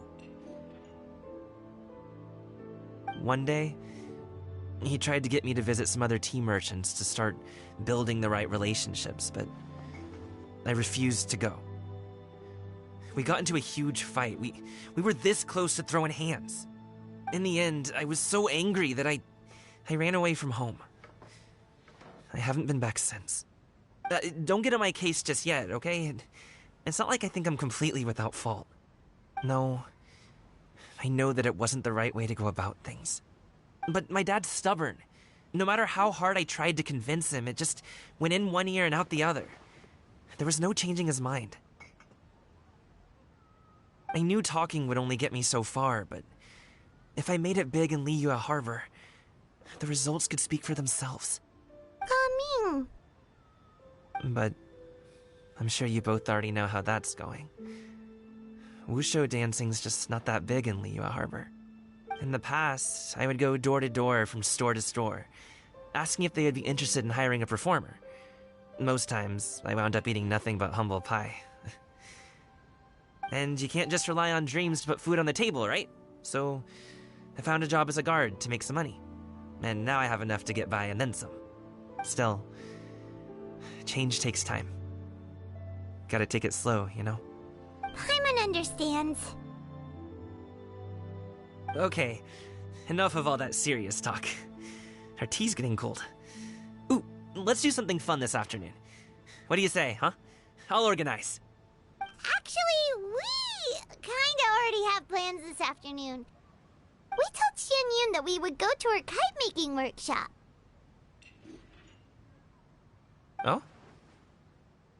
Are you interested in kite-making, Gaming? Oh, no. It's just that I happen to know Auntie Xianyun.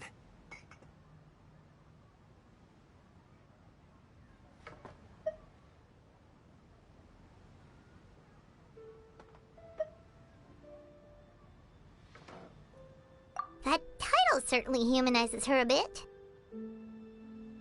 Oh, I know that she's an Adeptus. I met her during a delivery once. But hasn't she been in the city lately? She's even tried, with some limited success, to change her terms of self-address or something like that. She came to see me a few days ago to ask about luminescent dyes. Oh, wait a second. She doesn't plan on putting those on a kite, does she? Is that not something you can do? It's one thing to use it on cloth, but applying it to paper is another matter entirely. Why couldn't she tell me what she wanted them for? Yeah, she does seem to have trouble with that sometimes. It would be such a shame if everyone worked so hard on their kites only for them to get ruined in the end. Okay, I'll go with you. If Auntie Xianyun wants to use those dyes on a kite, the formula will need to be changed. Great! The more the merrier!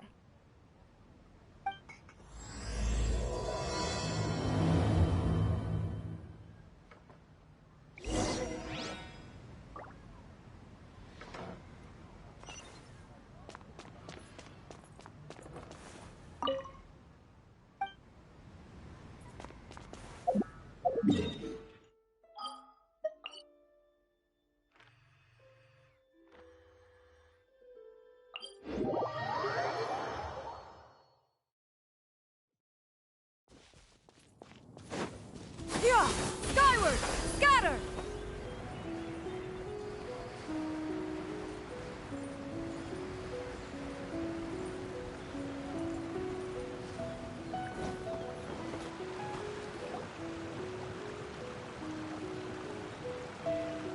Ganyu!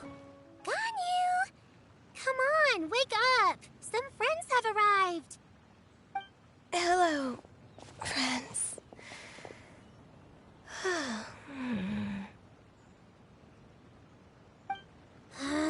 Ganyu! Oh, I have some mint oil. Perhaps we should try that. A guest at Wanmin Restaurant recommended it to me. I've tried it. Its stimulative effects are much stronger than what can be achieved from chewing on mint leaves alone.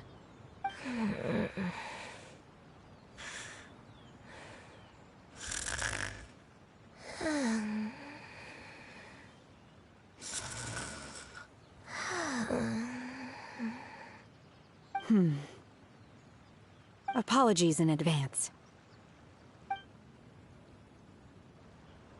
Wait! Shenhe? Not there!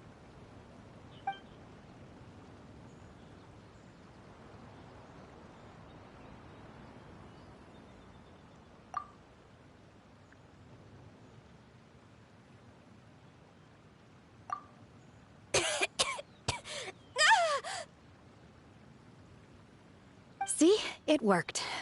She's awake. Are you okay, Ganyu? Do you need some water? Or maybe something to eat? I'm fine. I just feel chilly all over. Huh. Was it that effective? Chilly, huh? Master always says a cool head leads to a calm heart. So, does this mean that heat's what we need to help you, Ganyu? Paimon doesn't think that's what the expression means exactly. I feel a bit better now. Was I asleep? Must have been around the time I usually take my midday nap. Did you not sleep last night? That does seem to happen to you often. Perhaps you should come work at Wanmin Restaurant with me. We get off at 10 on the dot every night without fail. I could never. I'm sorry. I seem to have missed your name. You are... Me? My name is Gaming. I work as a guard for the Secure Transport Agency. Gaming. The name sounds familiar. I believe I've heard your name mentioned around the Ministry of Civil Affairs. People tell me you're an extremely enthusiastic worker, and you are very generous with your help. Well, you know me. Or, I guess you don't. My name is Ganyu. This is Shenhe, and this is Yao Yao. It's an honor to finally meet you all. Oh, you must be here for Auntie Xianyun's kite-making workshop, right? Yes. I have neither made nor flown a kite before. As long as Master is willing to teach, I am willing to learn. Me too! I want to participate in the kite flying competition with my best friend!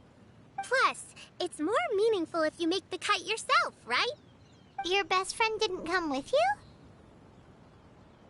Well, Chi-Chi's been super busy helping Dr. Baizhu lately. I'll meet up with her later and give her a huge surprise. Oh, I also brought bandages and ointment with me today. It's easy to cut yourself when working with bamboo, so I thought I should come prepared. Wow, you're really thoughtful. As for myself, I'm afraid I lack some of my companion's enthusiasm. I was originally planning to buy a ready-made kite and just enjoy the festive city atmosphere with everyone. But Cloud Retainer is always going out of her way to look after her juniors, wanting us to have the best there is. She always puts us before herself. It was so thoughtful of her to arrange this workshop, so I simply couldn't let such consideration go to waste. My motivation for being here might be a little different, yes, but I'm ready to put in just as much effort as everyone else. Well, we're all here, but where the heck is Xianyun? Shouldn't she be here by now? Who is it that speaks of oneself in such an ill-tempered tone? Oh, come on! You clearly heard Paimon! Master stopped to buy grilled tigerfish to share with everyone. Come get it while it's still warm. Oh, Paimon, sorry, Miss Illuminated Bird! Paimon always knew you were the smartest, coolest, and prettiest Adeptus. Someone as wonderful as you is sure to have brought enough for Paimon as well, right?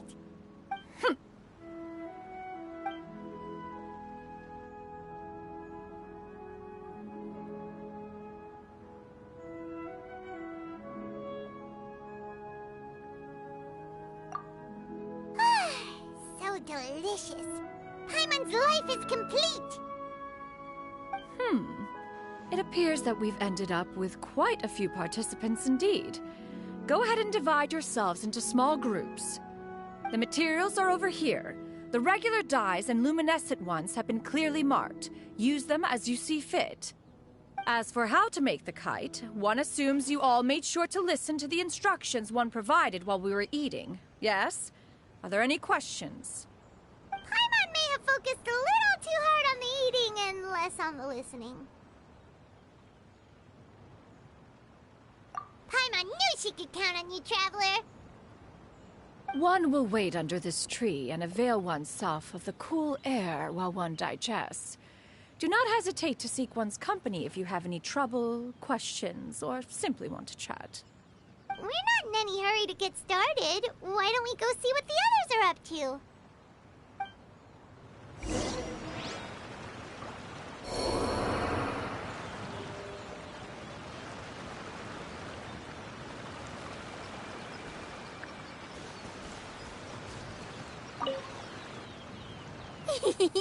Auntie Cloud Retainer, look! Am I doing it right? Very good. Your frame is nice and sturdy. This design, is it a finch? Yep. One is looking forward to seeing your finished product. What color are you going to make it, Yao Yao? I haven't decided yet. If I make it blue, it'll be more like my friend. But if I make it gold, it'll be more like me. If you are asking for one's own opinion, one would advise choosing gold. When giving a gift, the key consideration is the recipient's feelings, is it not? One imagines your friend would much prefer a kite that reminds them of you. Oh, hey, I never told you the kite was for Chi-Chi. How did you know? With age comes wisdom, child. One simply has a way of knowing things. Oh, cool! Thanks, Auntie Cloud Retainer. I'm gonna start painting it gold right now. Good. One will watch. You two seem strangely unoccupied. One was under the impression that one was supposed to be doing the relaxing. Is your kite finished? We actually haven't started yet, but we're going to start, right now.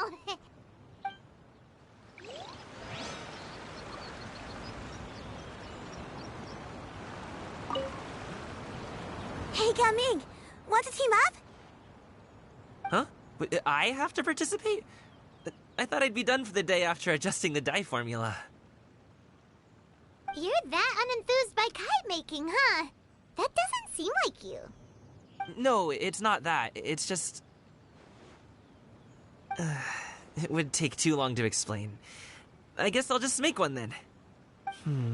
What shape should we go with?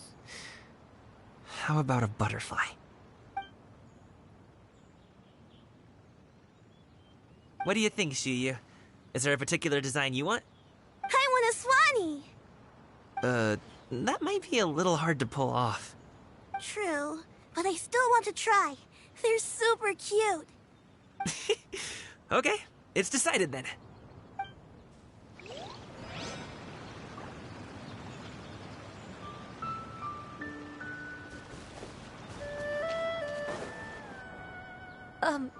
Shenhe, it would be great if you could refrain from putting things on my horns from now on. They're really quite sensitive. I see. My apologies. I shall remember that in the future. Thank you. No harm done. Good. Could I touch them just once more, though? No oil or anything this time. I've just always wondered what Miss Ganyu's horns feel like. Huh? Please, I told you. Just call me Ganyu. Well, all right. Just be gentle. Firm to the touch with no discernible temperature. Oh, not unlike certain medicinal plants I've eaten before. Oh, still, Ganyu appears to be shaking like a cat whose whiskers have just been touched. I should stop. I see. Then I'll apply the oil to your forehead next time. Oh, no need. I'll just refrain from taking afternoon naps outdoors. Anyway, we should probably get started on our kite. It won't be long before Cloud Retainer comes to check on our progress. Perhaps we should just choose the most traditional style. Okay. Well, they seem to be getting along swimmingly.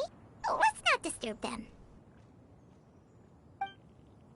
We should get started on our kite now. Let's go.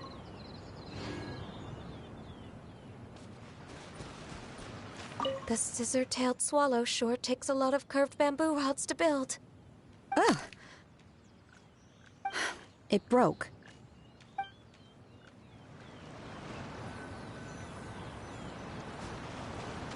Gaming, can I do the coloring?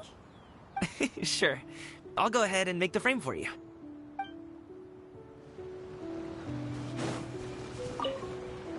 Once I get better at making kites, I'm going to make one shaped like Uruguay. You gave him to me, and he's just the best. One is pleased that you like the gift.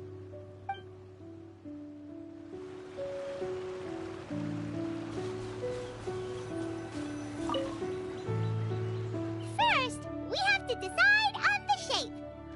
Hey, what are you laughing at?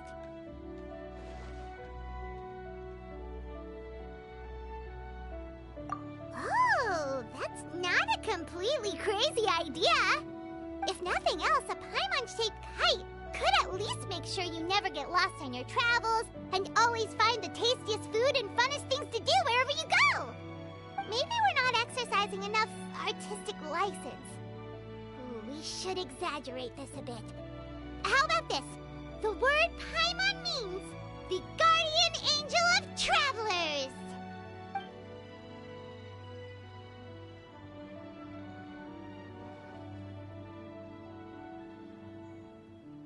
Now, what expression should we give her, since the kite is going to be flying super high in the sky?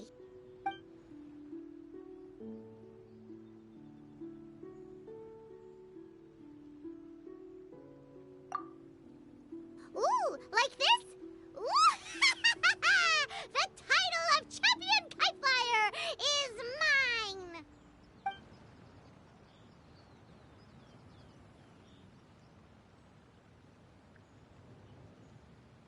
Now that we've decided, let's make it happen!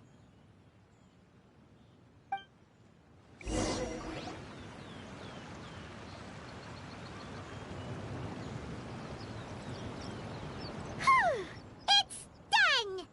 Paimon has to say, Kai Paimon might even rival real Paimon in terms of cuteness. Now we just have to attach the string, right? All right, gather around, everyone. Oh, Shenyun's calling us!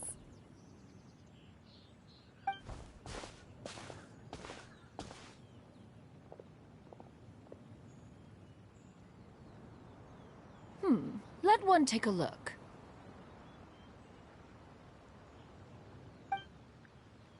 Wow! Ganyu and Shenhe made a scissor-tailed swallow. It's so pretty. Yep. The coloring makes it look a lot like Master. If the tail wasn't split in two like that, it might even be a spitting image. If you look closely, there are a few spots where the colors go outside the lines. Did you doze off while painting it, Ganyu? I did the painting. I stared at the paper for quite some time, but I simply could not recall the coloring of any bird. Except Master. Or should I say that I'm too familiar with her crane form? Even when she stands before us in human form, all I can see is blue and white.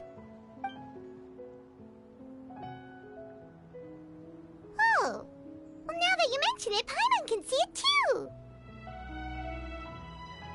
Exactly. So I simply closed my eyes and painted from memory. No way! You can paint with your eyes closed? Wow, the disciples of Adepti really are something. You are most filial, Shenhe.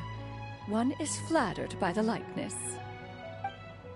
The Swanee that Gaming and Shuyu made looks very majestic. I'm sure it'll look even more impressive as it soars through the sky.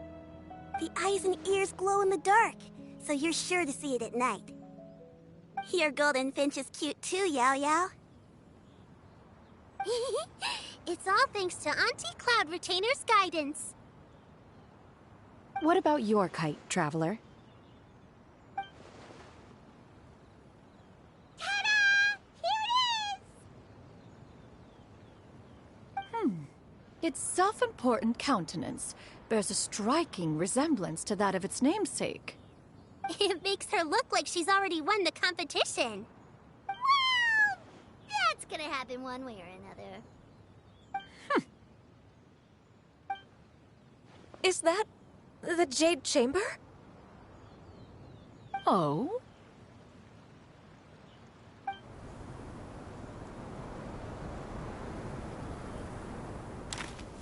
Who dares attempt such a flagrant display of impropriety by releasing a kite into one's territory without one's permission? Oh, and to do so by making use of this crude piece of mortal machinery. One simply must know who it is that possesses such impertinence. Continue attaching the strings, everyone. One will be but a moment. Cloud Retainer? Traveler, Paimon, could I trouble you to go after Cloud Retainer? Master's going to be okay, right? I'm more worried about the person who released the kite. There's wind up ahead! Looks like we can glide over!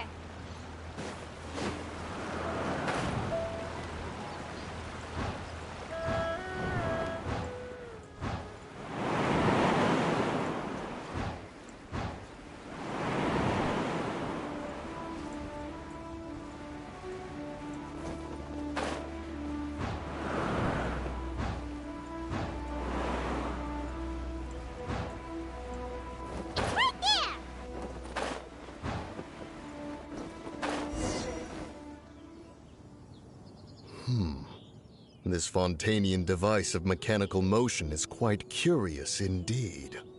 Now is hardly an opportune time for your musings. Someone among us was not sufficiently attentive.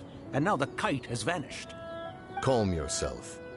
Do you have any recollection of its last location? One believes it drifted in the direction of Mount Outsong. Perhaps it is mere happenstance, but one feels a certain sense of dread at the thought. Your concern is misplaced, surely.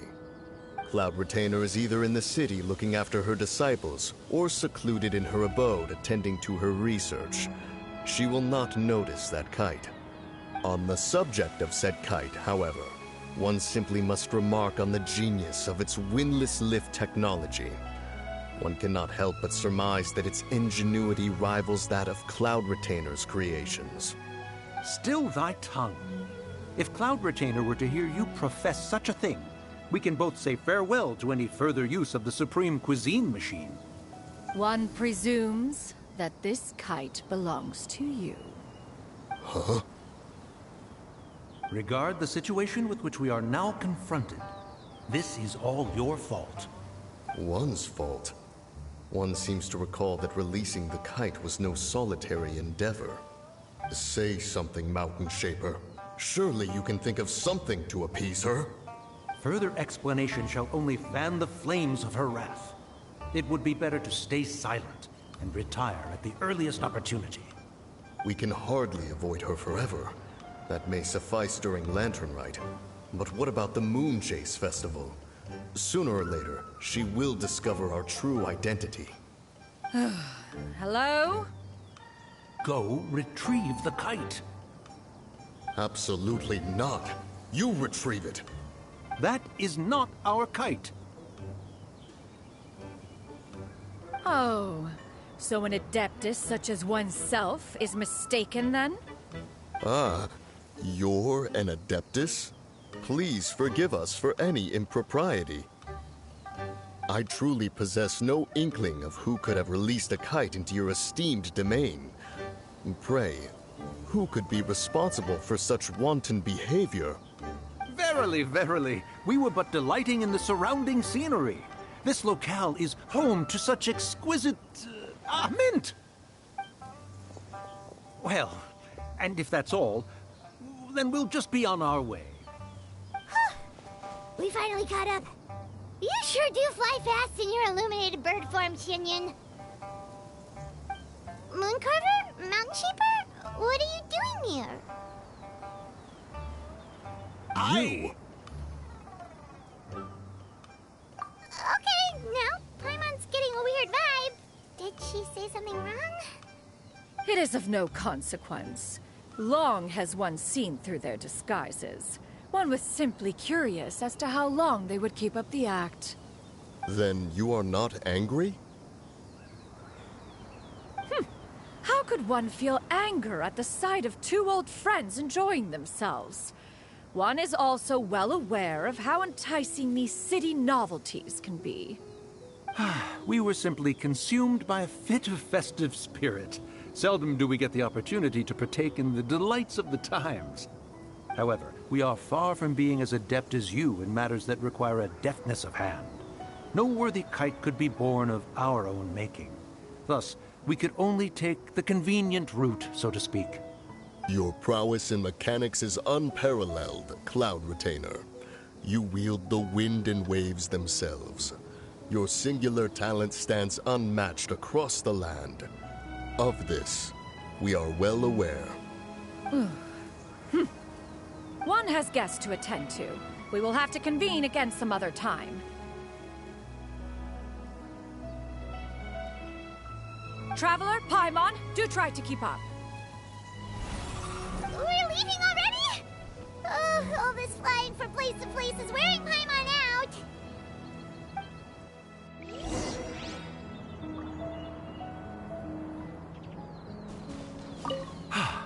It seems that one's concern was misplaced after all. Then, should we continue flying the kite? A splendid suggestion, but it would be advisable to change locations. Perhaps your mountain would suffice? It is more than spacious enough. A fine idea. A fine idea indeed.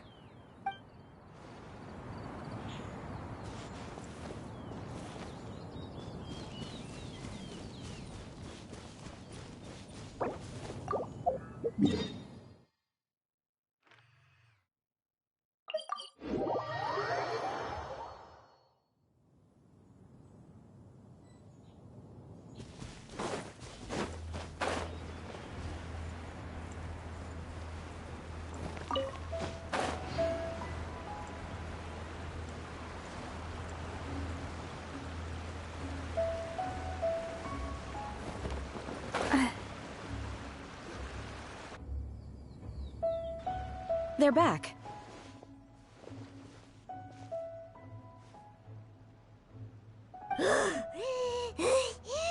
Paimon's pooped. Hi. Why are there only 2 of you left? After you left, Yao Yao and Shu Yu tired themselves out playing with their kites. Gao Ming offered to escort them home.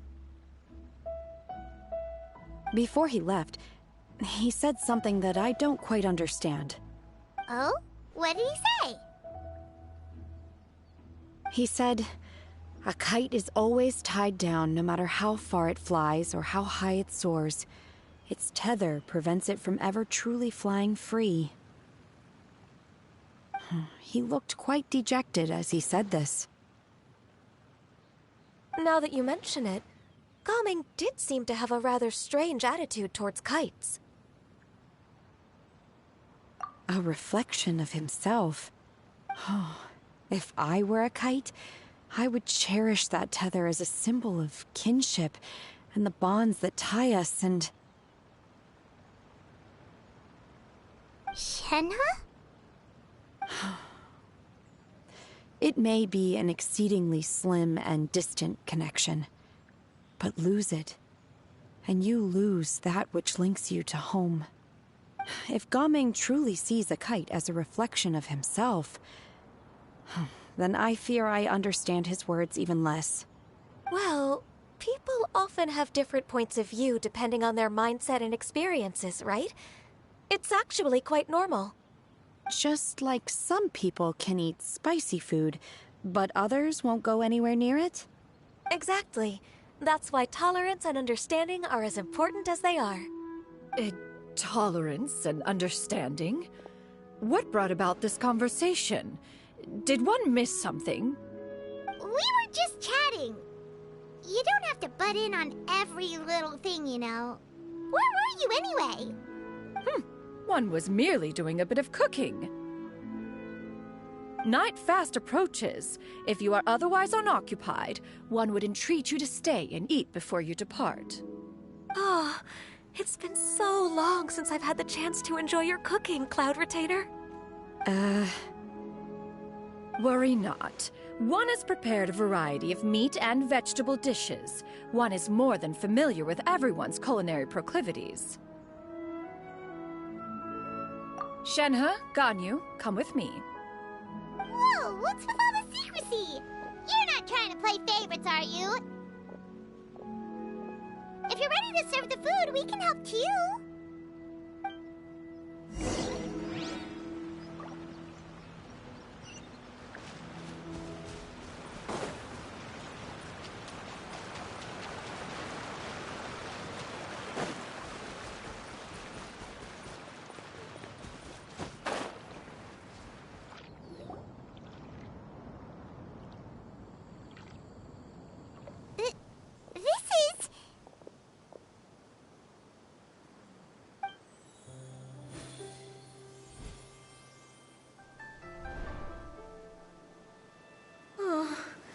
I can feel the wind brushing against my legs. This is a bit embarrassing.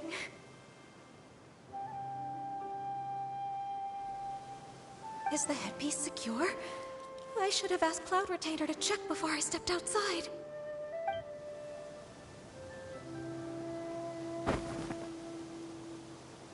How do we look? Huh? She asked them just like that? You look pretty too, Ganyu! Oh, how should Paimon put it? You both look so elegant and refined! Those outfits really suit you both! Given that one employed the services of the best tailor in all of Liyue, one would expect nothing less. What colors have you been partial to lately, Shenhe and Ganyu? Lately? Why is Cloud Retainer suddenly asking about what colors we like? I like black. One is gratified to see one's disciple has inherited one's own tastes. The color black doesn't get dirty easily. A virtue I've come to value recently. And you, Ganyu? I favor blue and black. And the material is sufficiently comfortable, yes? Yes, very. I simply cannot thank you enough, Cloud Retainer. For this gift. And the kite, too. Thank you, Master. One is content, as long as you are pleased with the gift. One hopes these garments will see much use.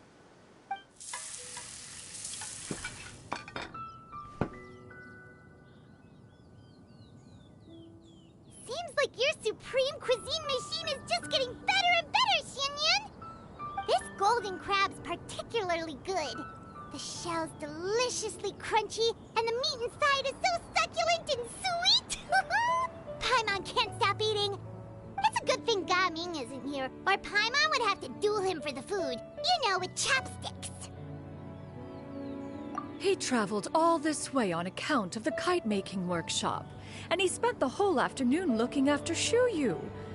One was hoping to treat him to a meal. Oh well. One will just have to extend one's thanks in person. It's rare for someone to make such a good impression on you, Cloud Retainer. One has high standards. He appears to be a young man of much merit, and one is not the type who would see such potential squandered. It appears that he wishes to break free from the kite string that tethers him. Kite string? Huh, what strange metaphors you speak in, Shenhe. Ever since you returned from one mean restaurant, your turns of phrase render one at quite the loss. Where do we even begin? Oh, do you know about the conflict between Gaming and his dad, Xianyun?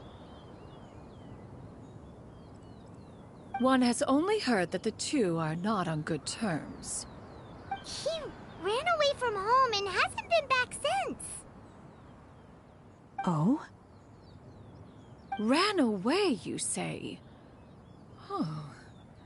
One believes we would all benefit from a more thorough retelling. Start from the beginning. Oh, okay. Paimon just hopes he won't mind.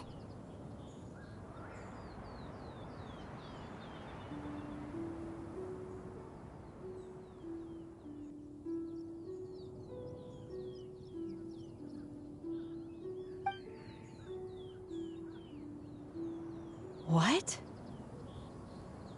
This shall not do. Lantern Rite fast approaches. We must make haste. As one was contacting various tailors around Liyue, one could not help but be reminded of Menogias. He possessed a singular talent for clothing design. He had an exquisite eye, not just for fabric selection and color pairing, but also for what accessories could best accentuate a garment's overall styling. At a gathering of Adepti, Bonanis once complained in secret to some of the ladies in attendance that the skirt Menogias made for her was too long and impractical, lamenting that it would only hinder her in battle. However, when one asked Menogias his opinion, he remarked that the train of the skirt would serve to enhance her adeptal countenance by exemplifying a certain elegance. Menogias was that type of person. When it came to topics relating to garments and accessories, not even Rex Lapis could best his stubbornness. And later...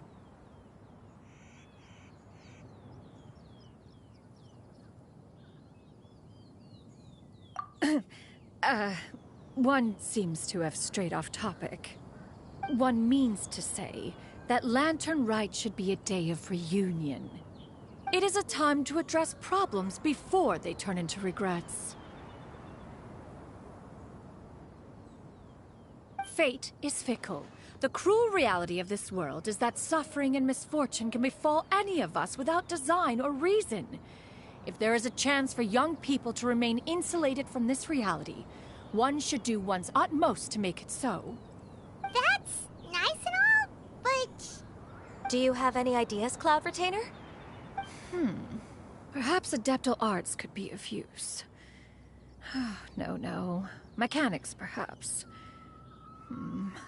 One fails to see its use in a situation such as this. Is there anything I can do to help? Combining our efforts is a fine idea indeed. Aha! One has an idea. How about this? Does that make sense to everyone? Yep. Oh, Paimon really hopes this works. One's designs never fail. Now then, I counsel rest for all, and to make the necessary preparations.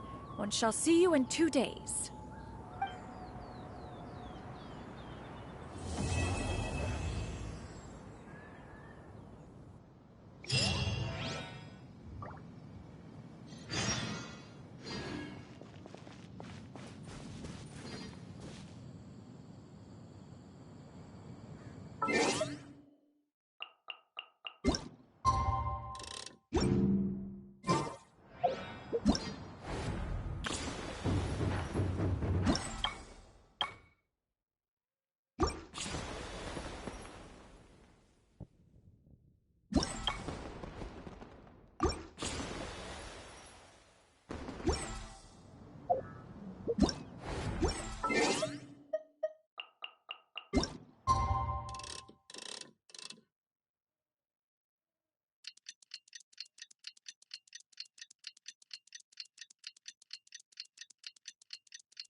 It's time to carry out the plan!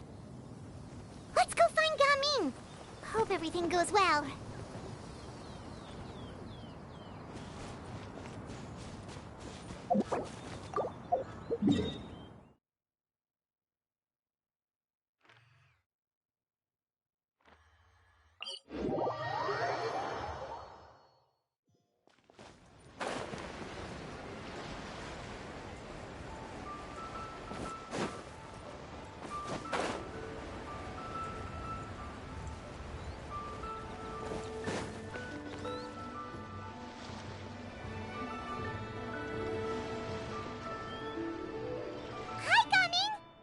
Sees you've certainly gotten an early start this morning.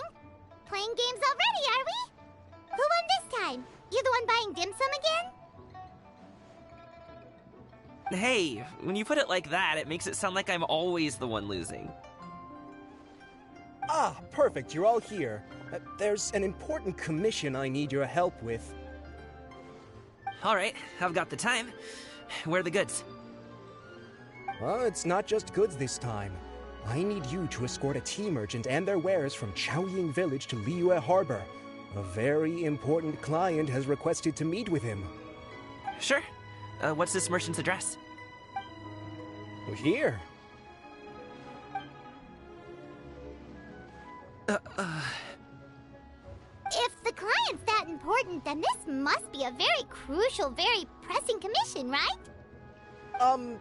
Of course, the sooner you complete it, the better. I would advise you to depart as soon as possible. Alright, don't work too hard now, Longzhou. We'll set off then.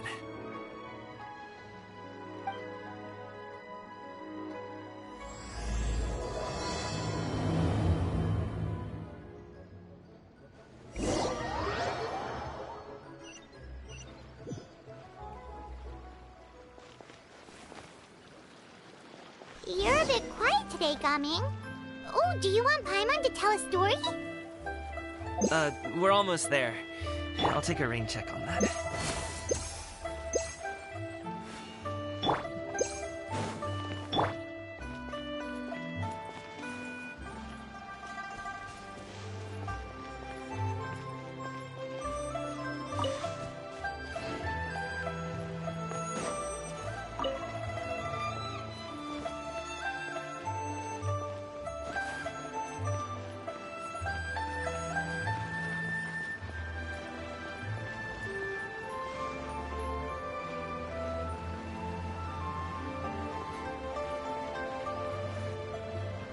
Hello, you must be the tea merchant heading to Liyue Harbor. We're here to escort you.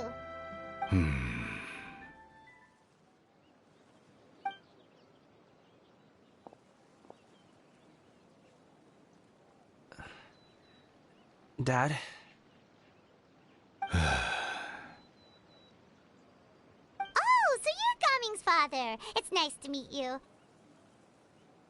Just leave this delivery to him. Trust Paimon, he's got this in the bag. Gaming is super good at what he does. Everyone at the Secure Transport Agency says as much. Even the Ministry of Civil Affairs has nothing but good things to say about him. Seems like you've made some sort of name for yourself, at least. The goods are all in order? Yes, they're all here. Then let's get going.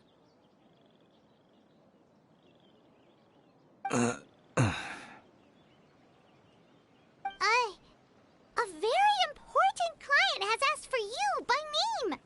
You kinda have to come with us. Paimon doesn't know how we would explain ourselves if you just didn't show up.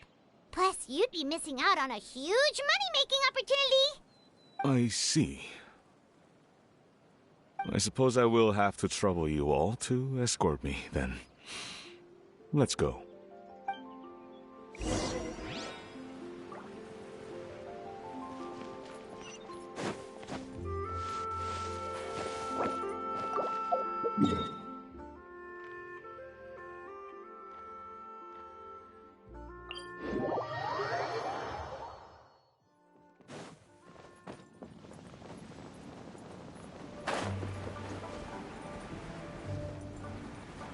We've been walking for so long. Is anyone tired? How about we stop and rest for a bit? I'm fine. Gaming, don't you usually have some delicious snacks on you? Come on, bring them out so we can share them. I'm fine. Thank you. But the winter melon cake he gave us last time was so delicious. Have you ever tried it before, Mr. Ip? Paimon.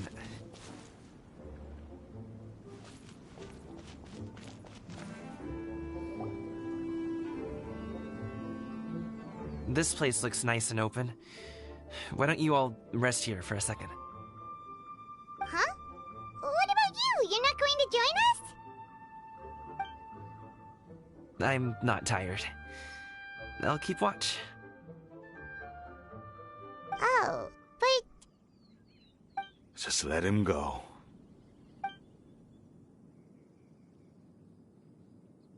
Okay, we'll just share amongst ourselves then. Did you know, Uncle Ip, that the flavor of these cakes changes depending on... Halt! Who goes there?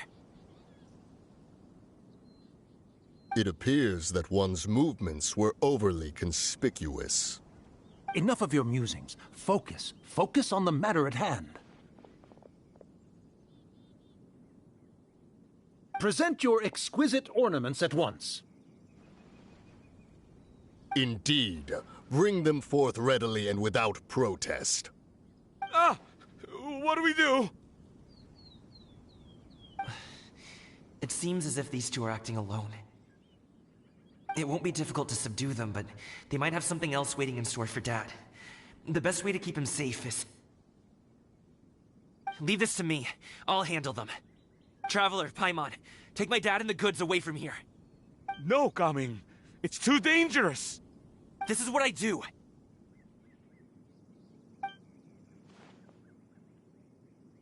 A thorny foe indeed. Let us depart and seek a target softer in blows and disposition. Don't think I'm gonna let you off so easily. Away! Let us away! Coming! Don't worry, he's a great fighter. Paimon's even seen him take down a dozen or so treasure hoarders all by himself. But, Coming, If he had just stayed by my side and learned the family trade, he wouldn't have to put himself in such dangerous situations. We just have to trust him. Let's go on ahead. We'd best get away from here, in case there are other bandits in the area waiting in ambush. All is going to plan.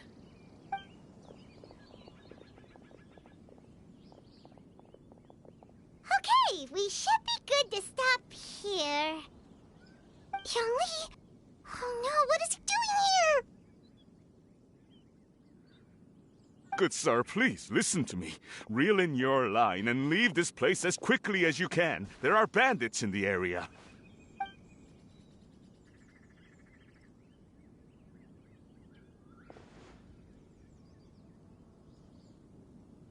Bandits? Acting in broad daylight?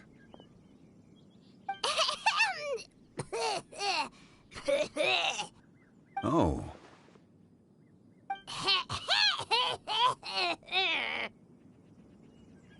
Ah, I see. It appears many people are catching a chill as of late. If your throat is bothering you, Paimon, perhaps some tea and rest are in order. Nope, no need. Paimon's fine. She just, had some cake stuck in her throat.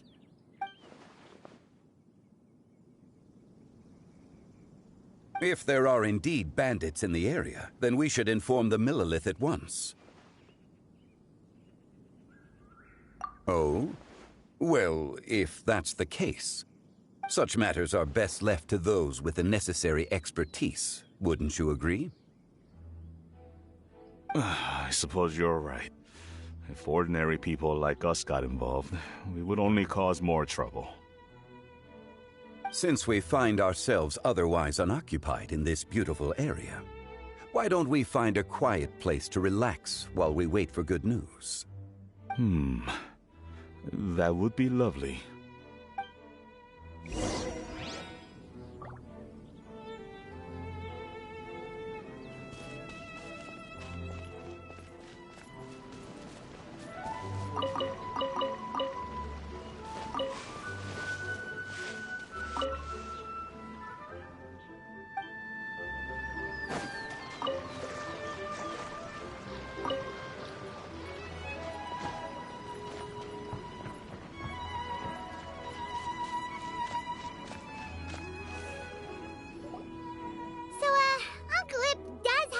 To be worried.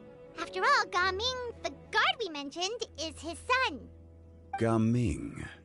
The name sounds somewhat familiar. Ah, yes. That is the name of the Usho dancer who has been performing around Liyue Harbor recently, is it not? Oh, have you seen him perform? Indeed. I cannot help but admire his skill. He truly encapsulates the spirit of the Suani. Usho dancing has become more well known in Liyue Harbor recently. However, although performers are seeing budding success, they have no doubt had to face many hurdles along the way. Ones not so easily understood by spectators such as ourselves. If you ask me, what truly deserves admiration is perseverance in the face of adversity. That is a rare attribute indeed. I have heard many of my acquaintances praise Gaming for his kind, selfless, and courageous disposition. To have a child so accomplished and upright, you must be a very proud parent indeed, Uncle Ip.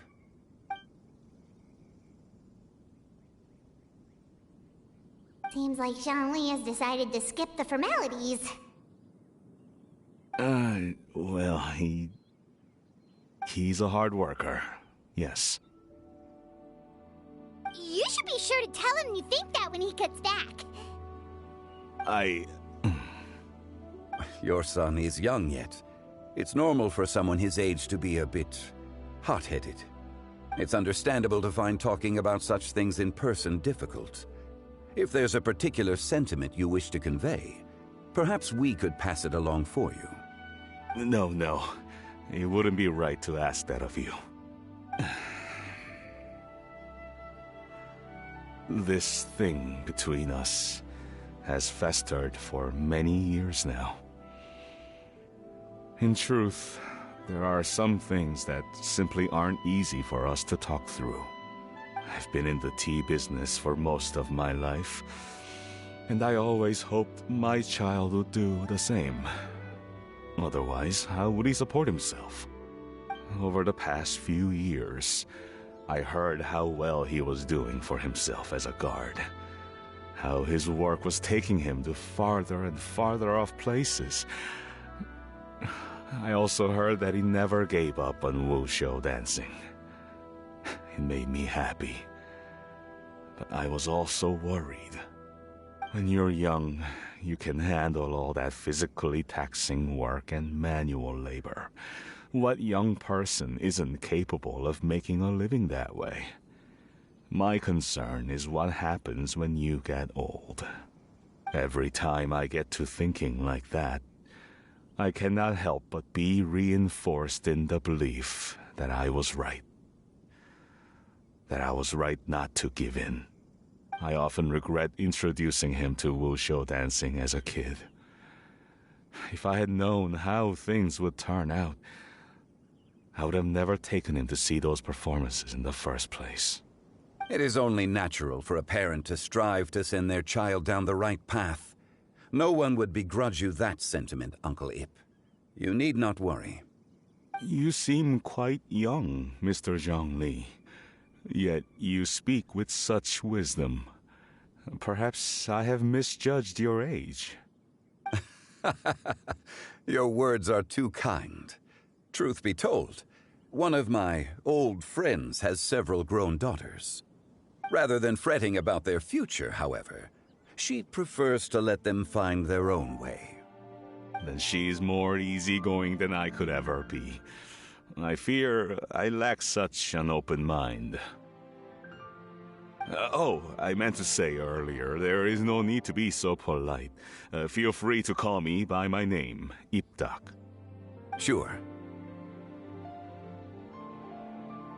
So, do you also think I fret too much, Mr. Zhongli? That's not exactly what I was hoping to convey. Only a fool would ask a parent not to worry about their child. But think of it this way. Raising a child is not unlike flying a kite. Hold the string too tight, and it can no longer soar. As my friend once said, if your children are aiming for the stars, clipping their wings will only cause them to come crashing down. You need to let out the line for a kite to soar. It seems I was too stuck in my ways. You need not reproach your heart for caring. You simply need to loosen your hold a little. Indeed, with such a big heart, Why not allocate the time you usually spend worrying about Gaming to the pursuit of other things, like going for a stroll, drinking tea, or taking in the scenery? You never know what surprises could be in store. Things can change in the blink of an eye.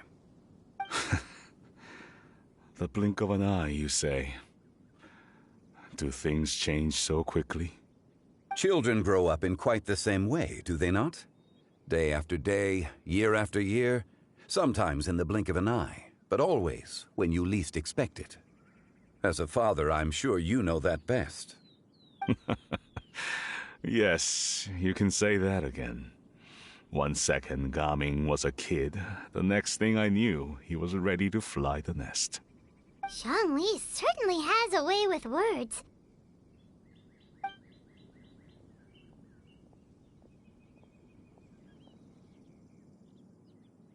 Oh, Gaming is back! Hey, Gaming, we're over here! Dad, Traveler, Paimon. Good, you're all here. Oh, and Mr. Zhongli from the Wangsheng Funeral Parlor? You're here too? A fated meeting indeed. We were just enjoying some pleasant conversation.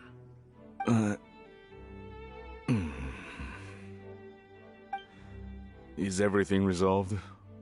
Well, you could say that. What does that mean? Traveler, Paimon, come with me. I need to talk to you. Huh? Oh, okay.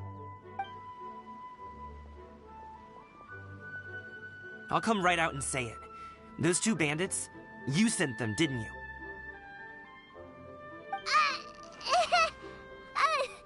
So, that's how we're starting off? Can't look me in the eye, huh? Guess I'm right then. Okay, but how did you know? At first, their mannerisms seemed a bit stilted. But once I got close, it was obvious that they possessed great skills. I was right on their tail, and it should have taken only a few steps to catch up to them, yet somehow, I was never able to close that distance. People with that level of skill would have gone about things differently from the start, like sneaking up on us while we were distracted. Unless, of course, their real motive was to lure me away from the group all along. Wow, you're pretty quick on the uptake. I just have a lot of experience. I've dealt with many a ruthless bandit in my time, but I've never seen ones like them. In the end, I told them they would make good guards if they ever wanted to get back on the straight and narrow, and that they could hang out with me in Liyue Harbor anytime. You ever consider you might be a little too good at making friends? I'm guessing you guys were trying to help resolve things between my dad and me? I appreciate it, I really do. But this conflict between us has been going on for a long time. Even if those two were real bandits, and I was able to subdue them and show them what I was capable of, it wouldn't change anything. You've seen the way he talks to me. It's not like that at all! Your dad really cares about you. You should see the way he talks about you when you're not around. Zhongli was talking things through with him, and he nearly agreed to let it go. You don't believe us? He won't let it go. He can say as much as he wants to other people, but he won't talk to me. I'm certain of it.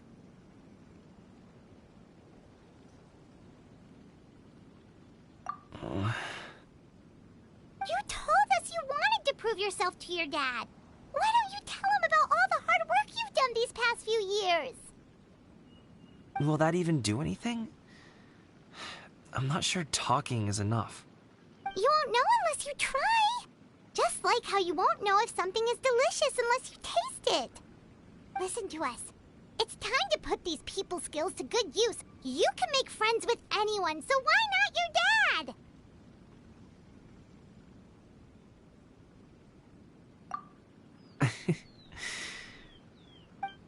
I'll do my best. You are very knowledgeable, Mr. Zhongli. I'm impressed. Despite my being in the tea industry for several decades, it seems I still have much to learn about the art of tea tasting. You flatter me. It was nothing but a few humble musings. How much tea have you drank since we've been gone? Ipdak and I have found many a common interest. Our friendship, much like a cup of tea, seems to grow stronger the longer it has to steep.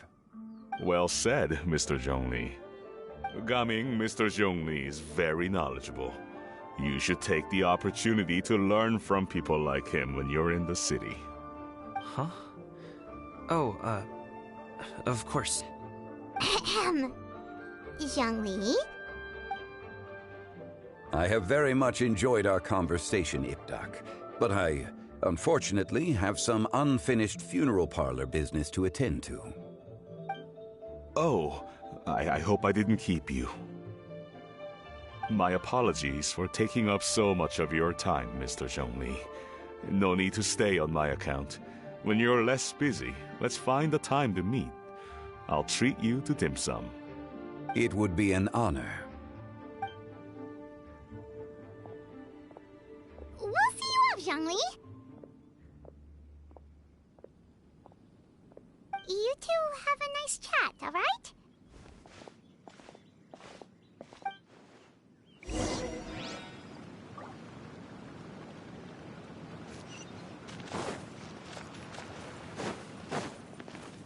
Should we sit? Sure.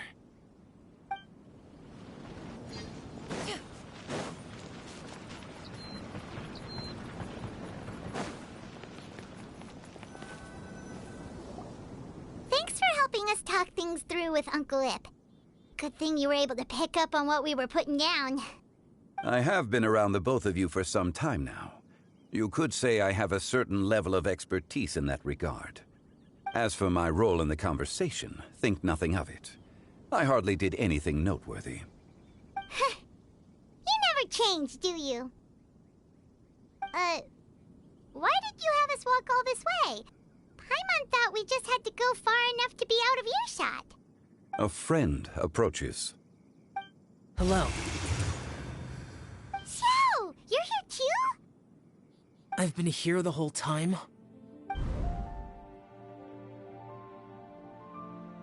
A ghostly kite. Could that elusive Director Hu be coming to Wangshu Inn once again? What is she doing here? I suppose it matters not. Given her relationship with Rex, well, Zhongli, I might as well go pay my respects.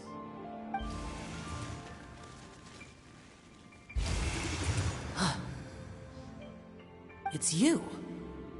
I thought you were Director Hu. Ah, your arrival is most fortuitous. Do you want to try out this new gadget? The addition of the power source makes the takeoff more stable. It's just that... He seems quite immersed in the study of this device. I fear it's almost too stable. It completely negates the pleasure of seeing one's kite sway with the wind. It's a bit of a shame. In truth, I'm here because Director Hu dispatched me to purchase some items in preparation for Lantern Rite. I see. Much like she does every year. Much like she'll do next year, I would imagine. Am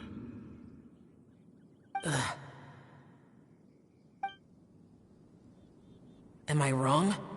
Or has she once again sent you out to buy... what is it, sesame oil or something? While we're on the subject, I do wonder why she is so obsessed with using sesame oil in the preparation of mixed vegetable dishes for Lantern Rite. A recommendation from Xiangling, perhaps. What do you think, Xiao? I've only met Director Hu a few times. I'm hardly the best person to ask. Ah, and is that not a sign that you should visit Wangsheng Funeral Parlor more often? It wouldn't hurt to grace the parlor with your presence now and again, when you are otherwise unoccupied. This one here is a traditional kite, one without any equipped mechanical device. Director Hu tasked me with studying the differences between the two to determine which one is of greater merit. Many hands make light work. Perhaps you could test out the other kite for me? All right. I have made my comparisons. If speed is what you're after, the mechanical kite is the better choice. Wonderful. I shall pass that information along to Director Hu. I'll leave these 2 kites with you. Perhaps you can find a few friends with which to partake in the activity. You might find it to be an enjoyable use of your time.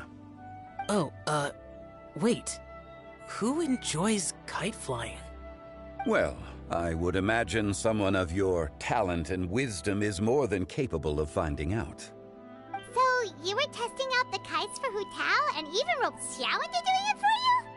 Paimon didn't ask earlier because the situation was, awkward. I would hardly say I roped Xiao into anything. I simply sought the help of a friend. Besides, we did the testing together. Seems like our pool of competitors is growing.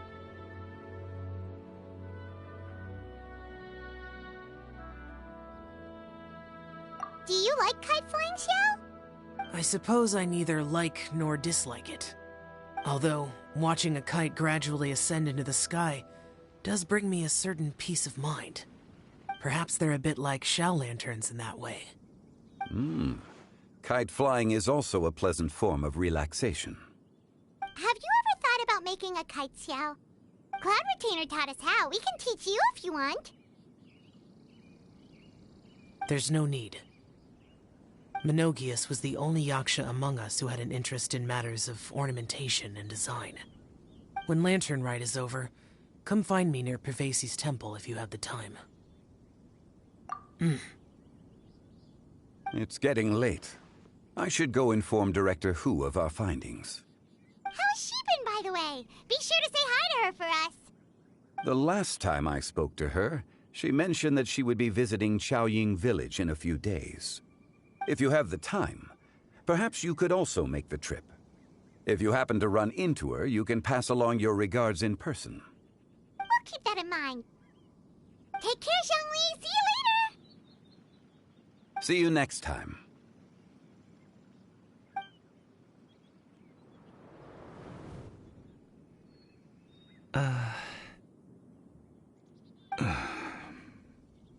Coming.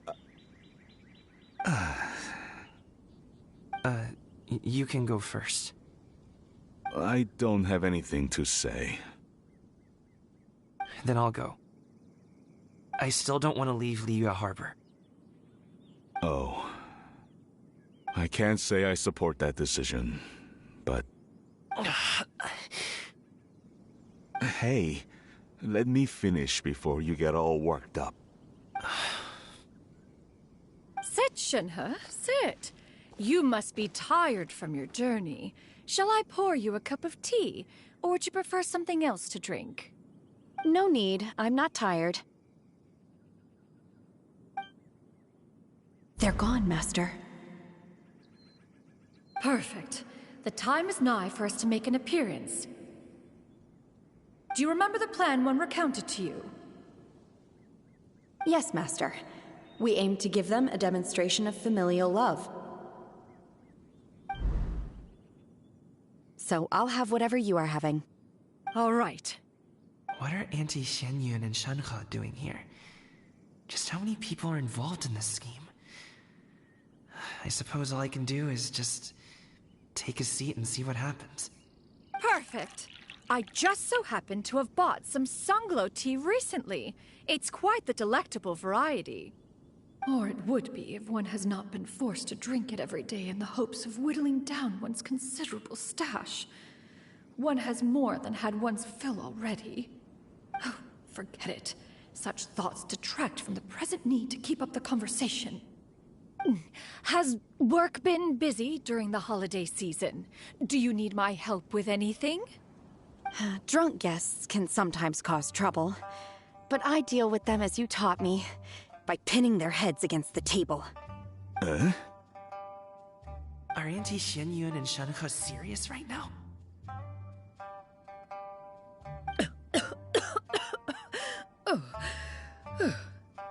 Oh dear. While one was busy orchestrating this act, one seems to have forgotten about Shenhe's various eccentricities. What I meant to ask was, have you made any new friends? We live so far from each other. It would be a great comfort to me to know you are surrounded by good companions. You already know of my past circumstances. Recently, I've been conversing with Guoba in the kitchen at night. Guoba can't talk, but his companionship is a comfort. The poor child. Her one friend can't even talk. I guess maybe Gaming is not doing so bad after all. Perhaps I've been too hard on him. Let's move on, shall we? Do you have any plans for today, Shenhe? How about we do something fun? That sounds about right. Take her to do something fun, and perhaps she'll loosen up a bit. Like we used to do when we would carry stones up and down the mountain from dawn until dusk, picking herbs to eat for dinner along the way? If that is what you ask of me, then that is what I shall do. Dad, here, have some tea. Or no, wait, let's not have any just yet. Yeah. I simply can't listen to that any longer. Coming. I'd like to finish what I was trying to say before. I don't support your decision to stay in Liyue Harbor, because living there is too hard on you. If you come home, there will be people to help you. I'm not saying we have to live under the same roof. I know our personalities are too similar to avoid butting heads. But you'll have your entire family around you. Your aunts, uncles, they'll all do whatever they can to help. You could get a less taxing job, and we could grab dim sum together from time to time. Huh. I didn't know dim sum was such an important affair, Master. Shh. Just think about it, okay? You don't have to decide now. Dad really has changed a lot. He would never have said these things to me before. But thank you, Dad.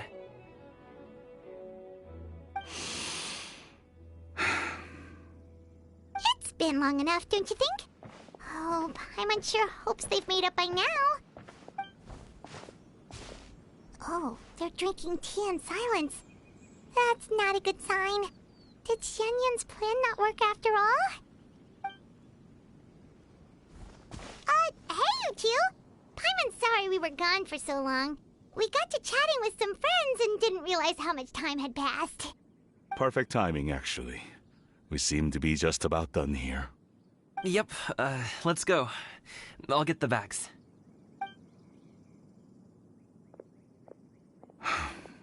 Gaming has grown a lot taller, hasn't he?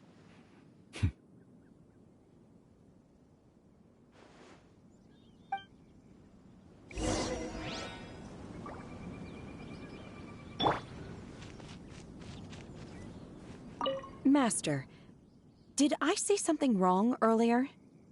I tried to go along with your questions, but when I saw how you and that man reacted, I started to wonder. Not at all.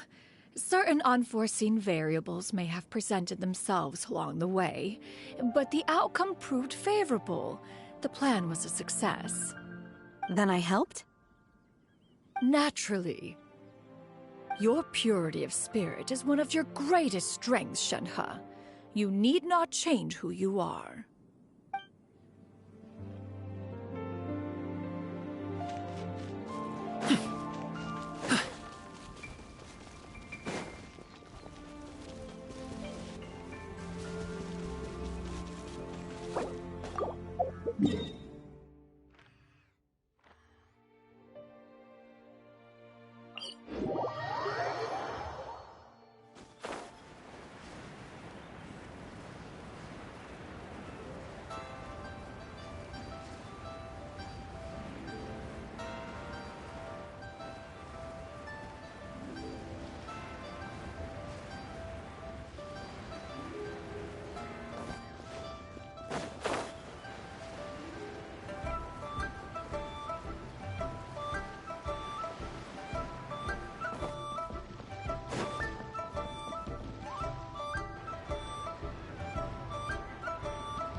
You must be Mr. Ip!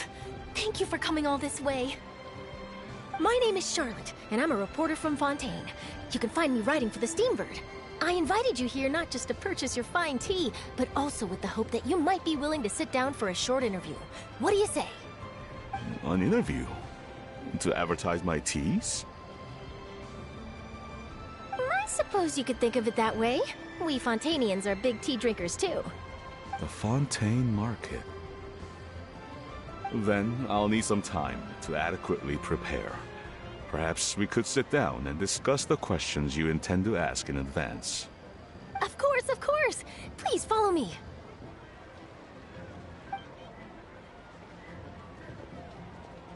Is this person also involved in your plan?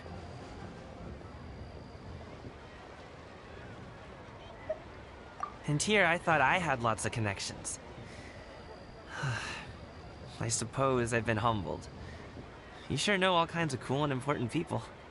Over here! Yoo-hoo! Over here! Huh? What? Auntie Shenyun? She probably wants to talk about the next phase of the plan. Let's go while your dad is still distracted.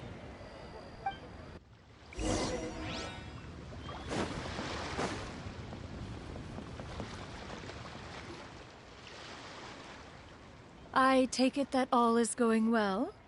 Don't worry, Shenyun. Everything is going according to plan. I knew it. I knew that was all an act earlier. Auntie Shenyun is really something. She was so determined to help me. She didn't even care about making herself and Shanhe appear foolish in front of my family. She truly knows how to look out for others. I still have a lot to learn. As for the next step... Oh no! What's wrong, Gamin? Don't tell me you're the ones footing the bill for all that tea. I can't let you do that. Fret not. Reimbursements will be made. Exactly! Think of it more as an investment, as Ningguang would say. We pooled together the Mora so that Charlotte could place the order. She's gonna bring it back to the Steambird as a gift, as well as a sample of the regional specialty. Fontainians will probably fall in love with your dad's tea as soon as they lay their eyes on Charlotte's article. And once all the money from the new orders begin to roll in, getting our Mora back will be a piece of cake. Oh, okay. Business-related matters always seem to go over my head, but I refuse to let you all lose Mora on my behalf. I'll pay you back right now. We can talk about such matters at a later date. There are more important matters for you to consider at the moment, are there not? Yes. I've been thinking about it the whole way here. I have an idea, but I'd hate to cause even more trouble for all of you. That is for us to decide. Yeah, we're all friends here. Plus, we wouldn't be here if we didn't want to help, right? Just tell us about this idea of yours. Okay. So, it's like this.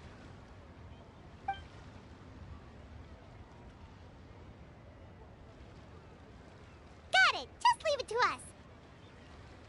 Let's split up and make it happen.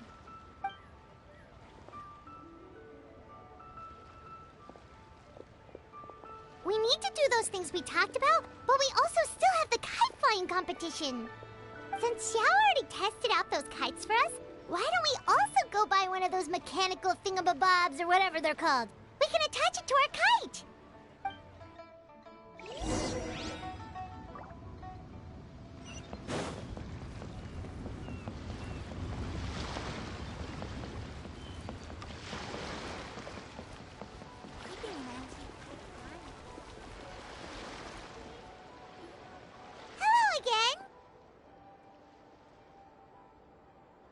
Welcome back! I see you returned from your trip. I really do have to thank you for all your help from before. Thanks to you, my daughter was able to build a kite with her grandmother that very same day. She even wrote a long letter telling me how much she loved it. Oh, you should really be thanking Gaming, not us. I'll be sure to. And are you here to buy a kite? Please, take your pick.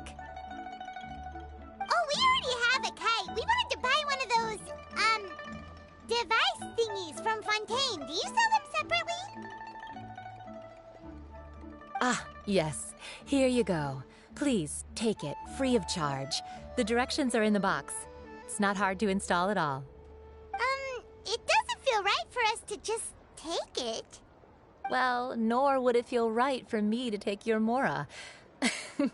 Good luck in the kite flying competition. I'll be rooting for you. All right then, thank you.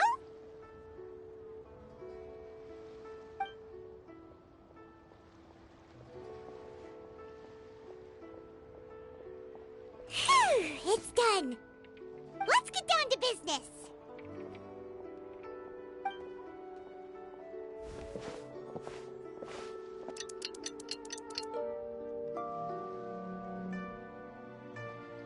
Looks like we finished everything we needed to do.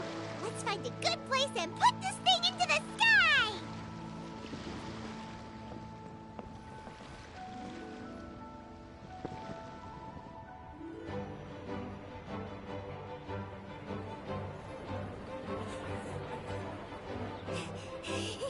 Chi-Chi, we're almost there!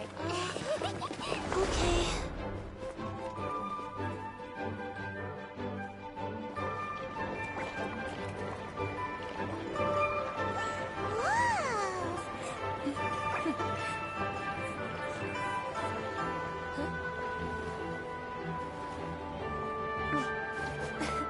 Come here, allow me.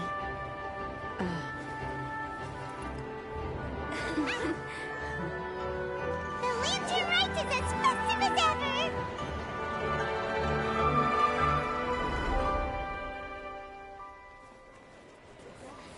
Huh? Oh, what's going on? Did something happen? What should we do? Oh, should we get the Millilith?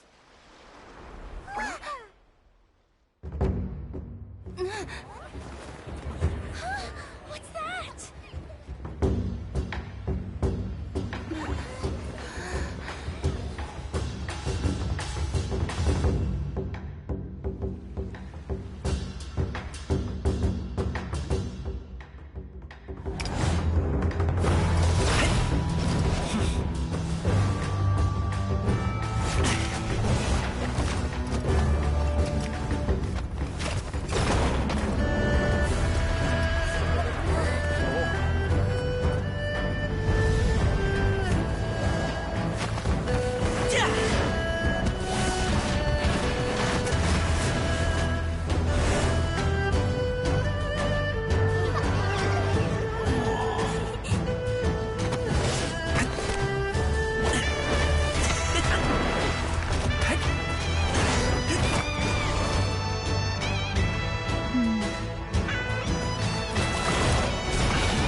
Have I taken that many pictures already?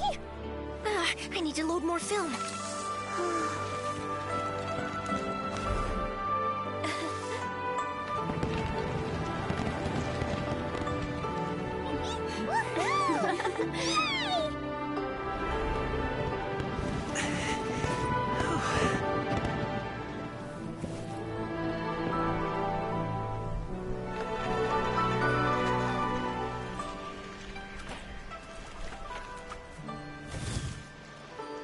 Wait, the wind.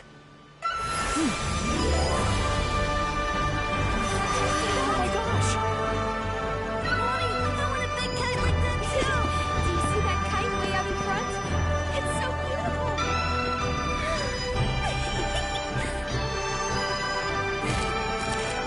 Happy Lantern Rite. Happy Lantern Rite.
head off now, if that's okay?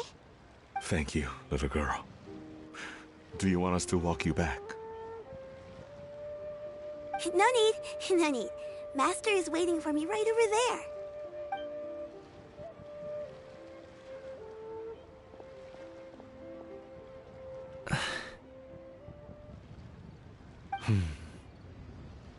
Son.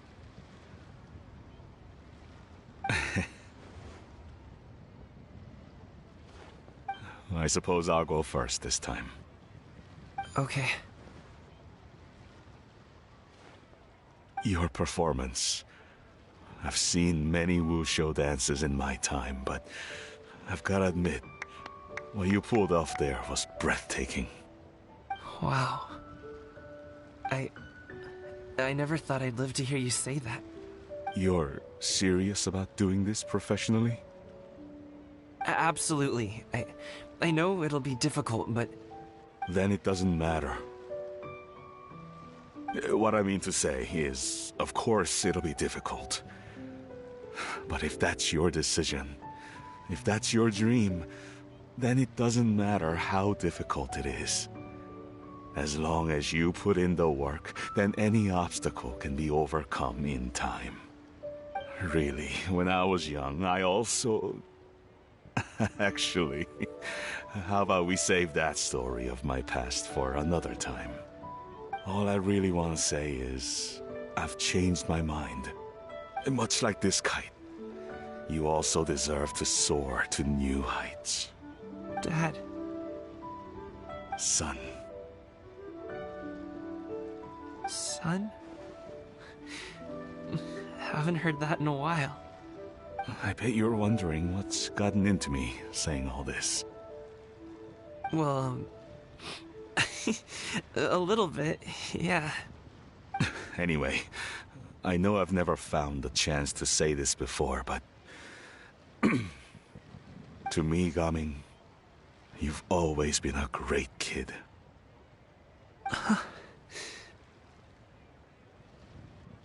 Alright, that's everything I've got. Did you have something you wanted to say, or...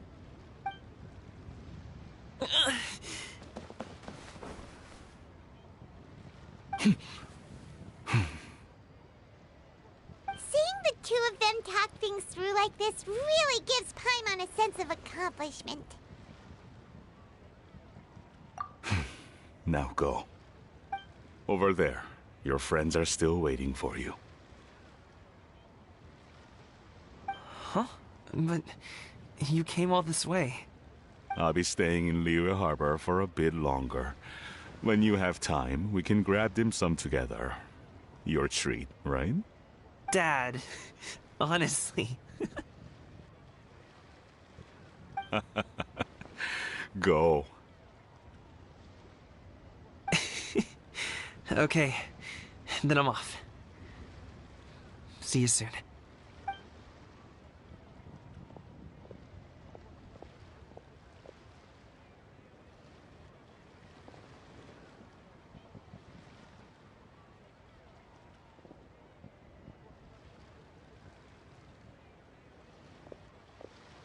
That's quite the smile you've got there, Gaming. Really? It's nothing to be embarrassed about. I'd like to find and thank Auntie Xinyun, as well as everyone else who's helped me out. If everyone has time, maybe we could all get together and go fly a kite.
also planning on spending some time in Qiaoying Village? We didn't have anything else to do today, right? Why don't we go have a look around? Maybe we'll run into her.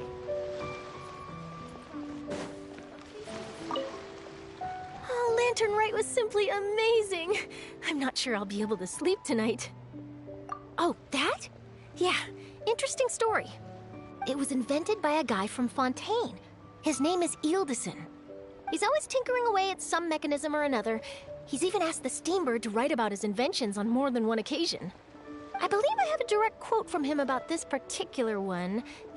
Yes, here it is. The device is powered entirely by mechanical components without the need for any additional energy source.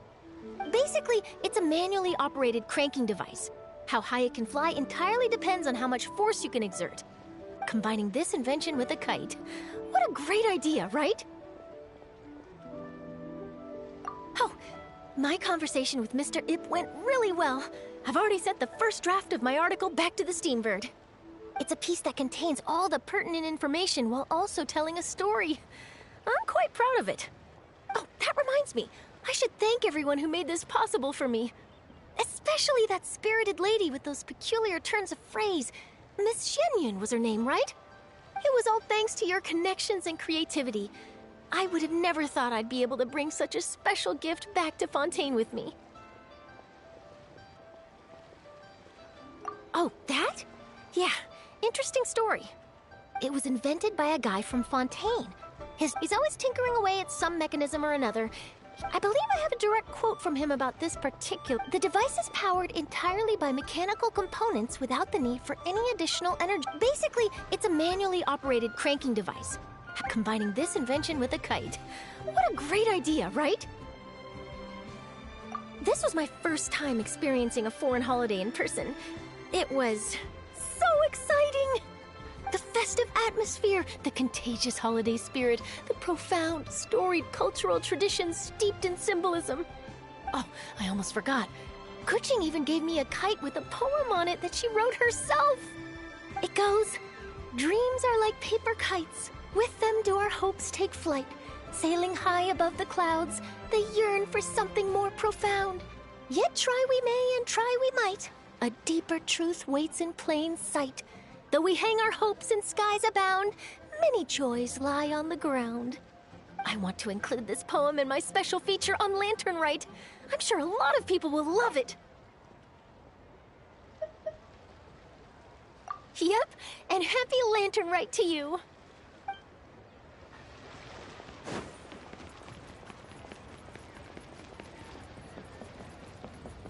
Together? Do you want to make a kite together? We can give it a try.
The mountain air is so refreshing!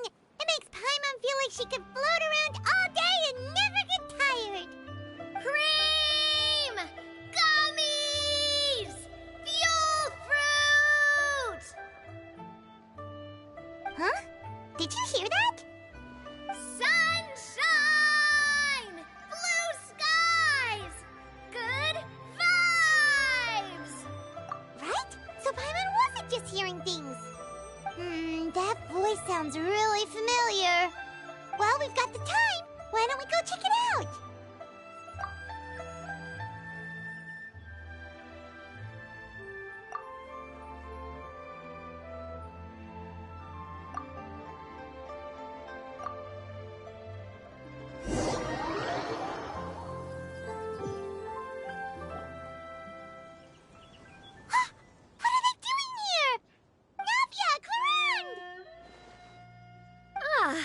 Well, if it isn't my dear partners.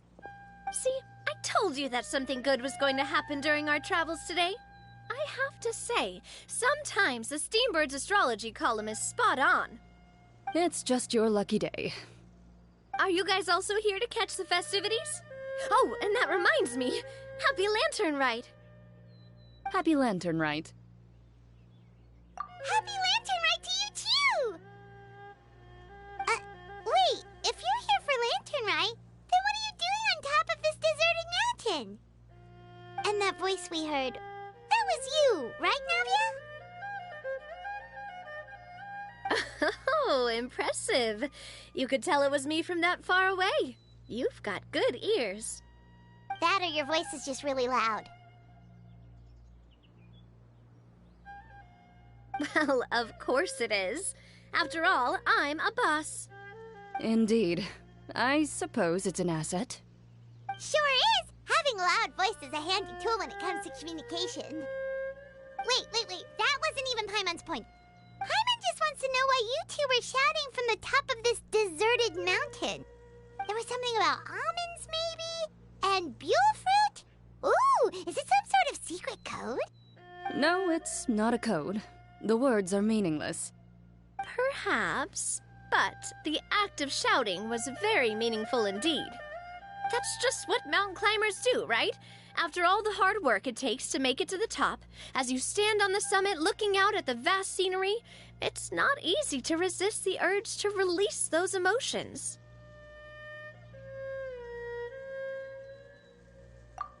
Exactly. You get me, partner. I was afraid that it would cause a disturbance, so I asked the locals around here, and they said it was fine. Apparently most hikers like to shout when they get to the top, so the locals are used to it by now. So, you see, it's not just me. I guess everyone shouts from the top of a mountain at some point in their life. Speak for yourself. When you're stressed, don't you ever just get the urge to do something for no reason? Not really. If I ever get stressed, I just go hunting. Oh, that's a pretty good way to relieve stress.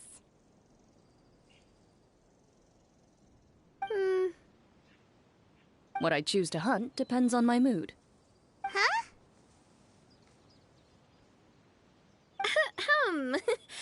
Anyway, why don't you two give it a try?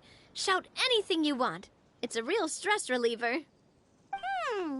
As long as Paimon has clothes on her back and food in her belly, Paimon doesn't think there's any stress that needs relieving. Oh, I bet you guys are just too embarrassed to let loose. No need to be shy. Even Farina was shouting from the top of this mountain earlier. Huh? Did Paimon hear that right? Farina's also here? In Qiaoying Village? Believe in your ears. It is indeed as you heard. Actually, the reason we climbed this mountain in the first place was also because we heard the sound of shouting. Yes, we could just about make out someone yelling things like, "Help me!" and "What should I do?" So we hurried up here to check it out.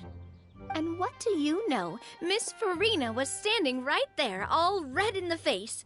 She practically sprinted back down the mountain the minute she saw us. Ah, that reminds me. I believe what she actually said was, "So help me, I will figure out what I should do about this script." So, you could actually hear what she was saying? Why didn't you say so earlier? I thought someone was really in trouble. I figured we would come check out the situation either way. Why not let her keep some privacy? Oh, seems seems like you caught Farina in the middle of some stress relief as well. She probably would have never thought... No, she definitely would have never thought she would run into anyone she knew all the way out here. I think so. We ran into Nervalette on the way here as well, but he was already on his way back, so they probably weren't together. What? Nervalette was here too? What was he doing here? It couldn't have been for vacation. I think it just might have been, actually. But apparently he only stayed for half a day before heading back. He's a very busy man. Neuvillette is not the type to take much time off. Taking even a half day for himself is already a huge step in the right direction. Didn't Charlotte publish an article on the Liyue tea industry recently? Maybe he was inspired to come buy some tea after reading that article. You know, just like you were. My situation is completely different. I'm here because I was asked to accompany you.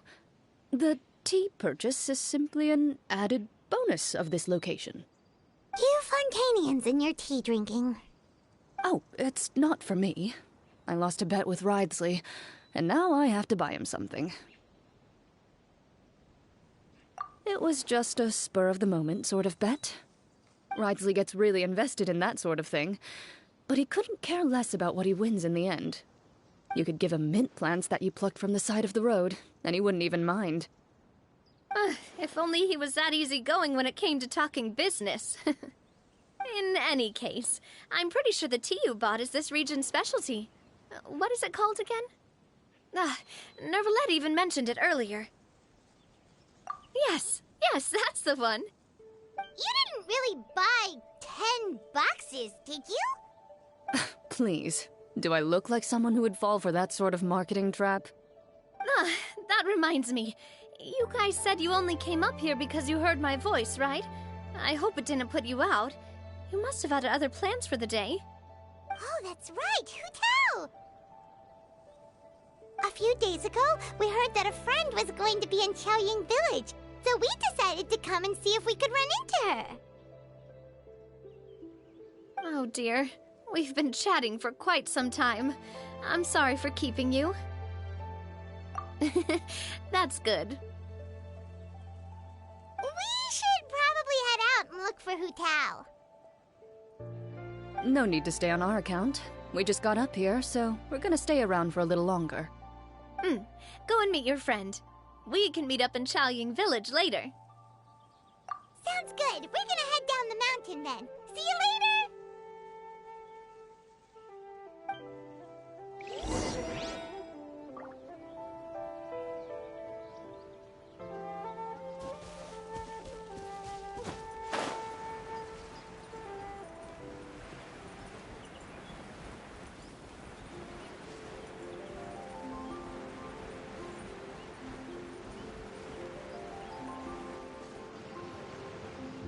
Qiaoying Village is known for its tea, but you know what else they have with tea? That's right, dim sum! Didn't Gaming say something about dim sum being eaten in the morning? Oh, Paimon wonders if we can still get some at this time of day. Oh, well that's fine too. Paimon doesn't care what kind of tea it is as long as it comes with some tasty snacks. Now, let's see what kind of yummy things we can find around here.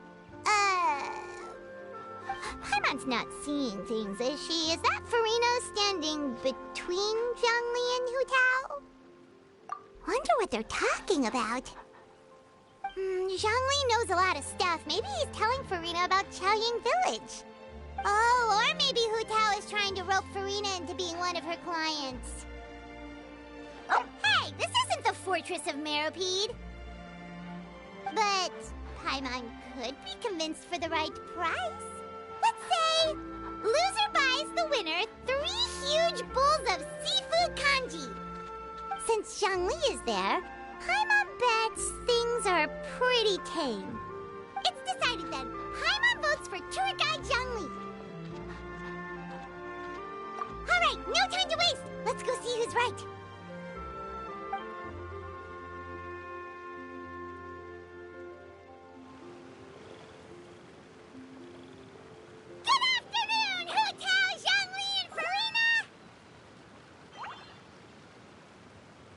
great, now Paimon's shouting too. Oh, well, aren't you a sight for sore eyes? Seems like our luck just keeps on growing. That we were able to meet you both without prior arrangement must mean that this is quite the serendipitous meeting indeed. Huh? Oh, so both of you are acquainted with the Traveler and Paimon then?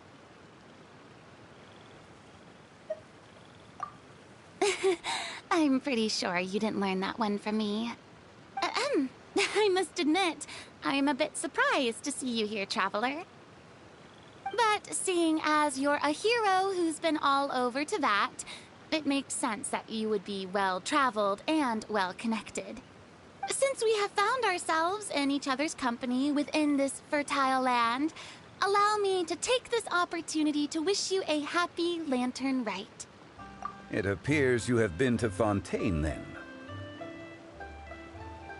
Given your proclivity to spread good deeds wherever you go, it's no surprise that you would make the acquaintance of a celebrity as illustrious and celebrated as Miss Farina. That's quite high praise. What I mean to say is, you flatter me, Mr. Zhongli. Although I've built up a certain following within Fontaine, it is no reflection of strength or wisdom.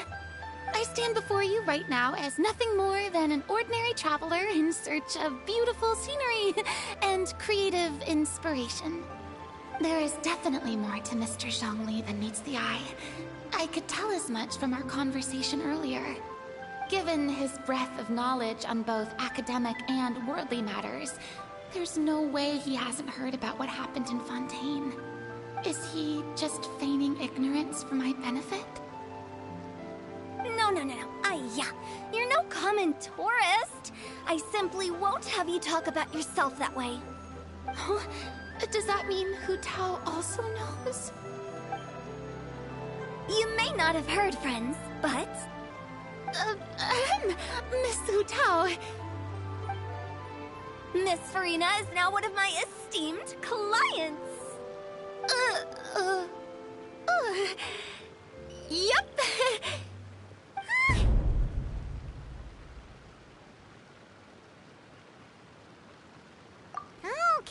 Okay, you win.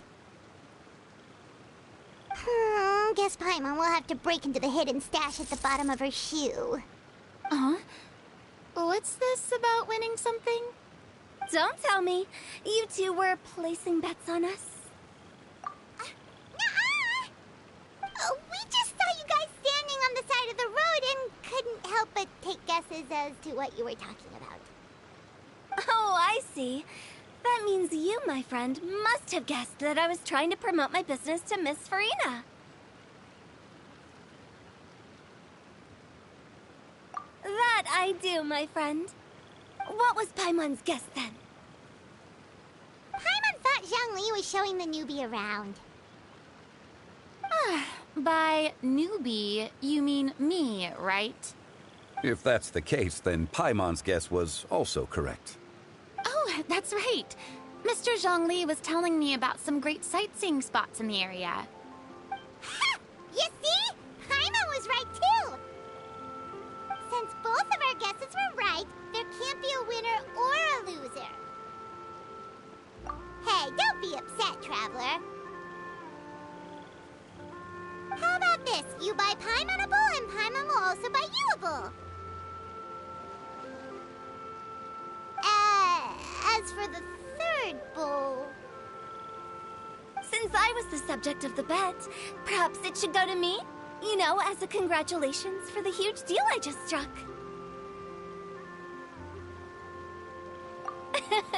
I was just joking. Anyway, I should be the one treating you. The funeral parlor is about to bring in quite the sum after all. Oh, Paimon almost forgot to ask about the most important question. Did, something happen recently, Farina? Huh? What do you mean? Well, you know, with you enlisting the services of Wangsheng Funeral Parlor and all. Oh, well, yes. Really? Oh no. Paimon is so sorry for your loss. Although Paimon may have not known the person, please accept Paimon's deepest... Whoa, whoa, whoa, it's not like that, Paimon. Huh? But Paimon just thought, since you hired the services of a funeral parlor and all... Hey, it's not that big of a stretch. Really, Paimon? It's not like you don't know me. Do I look like I know anyone who would ask me to coordinate their funeral?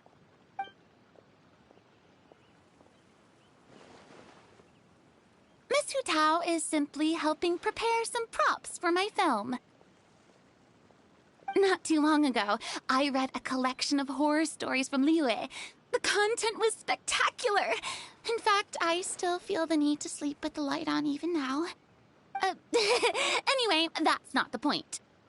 Now that Fontaine's biggest star has returned to the stage, I figured it's about time the industry enjoyed a breath of fresh air.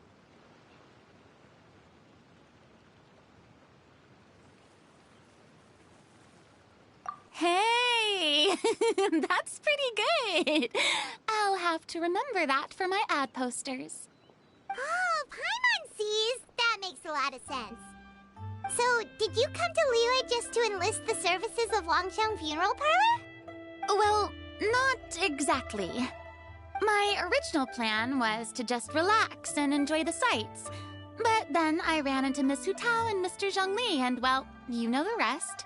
I suppose it was meant to be. It was a fated meeting indeed. Zhongli sure loves his lofty turns of phrase. But if you ask me, it's all thanks to that man who stopped to ask for directions. Oh? Who was it? It's someone you know. Wanna take a guess? What? How did you guess that on your first try? Very impressive, my friend. Your guessing game is spot on today.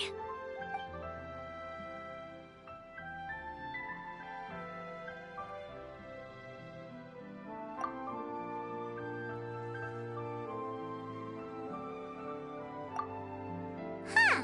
Paimon never thought Neuvillette would be the type to get lost. I'm sure he didn't get lost. Even I was able to find my way to this place without any trouble. He was already getting ready to leave by the time I arrived. He just wanted to ask someone about the quickest way to get back to Fontaine.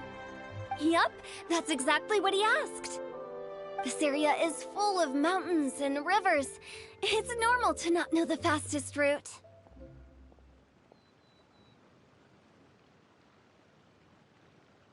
So, were you the one that pointed him in the right direction, Hu Tao? Of course. I'm also a guide of sorts, you know. So naturally, I also have a great sense of direction. But speaking of your friend... What about him? He doesn't get out much, does he? Ah, no wonder. He was stiff as a board and way too polite. I would have never guessed he was here on vacation if you hadn't told me. All in all, he was only here for half a day. I'm pretty sure he is the only one who would consider that to be a vacation. Oh? This gentleman you speak of must keep a demanding schedule. I'm sure he does. You didn't see him, but he was dressed like he was about to attend some important meeting. It wasn't anything like what someone would wear on vacation. Is that so? Wait, you didn't see him, Zhongli? Unfortunately, no.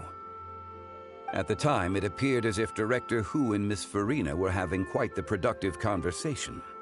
I know matters of business can take much discussion, so I decided to fetch some tea for them. What a shame. That gentleman seemed like a sophisticated sort of guy. I actually think you two would have hit it off. Is that so?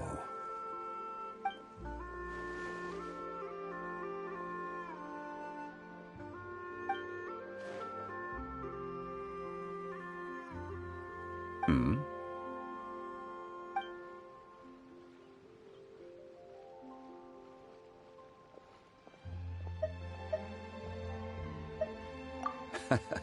To borrow Miss Farina's turn of phrase, perhaps it just wasn't meant to be. Well, with the Traveler around, I'm sure you'll have a chance to get to know each other at some point. That's right. She's got more friends than she knows what to do with. Well, that's certainly true. Oh, that reminds me. If you get the chance, you should try and talk to Nervalette into loosening up a bit. Just tell him the Palais Mermonia isn't going to fall apart if he disappears for a few days. He shouldn't keep himself cooped up all the time. Even clams open their shells to let in fresh water every once in a while, right? If he's really that much of a stickler for protocol, he can fill out a leave of absence request. He'd have to approve it himself since he handles that sort of thing now, but you know what I mean. Seems like this gentleman is also in charge of something pretty important.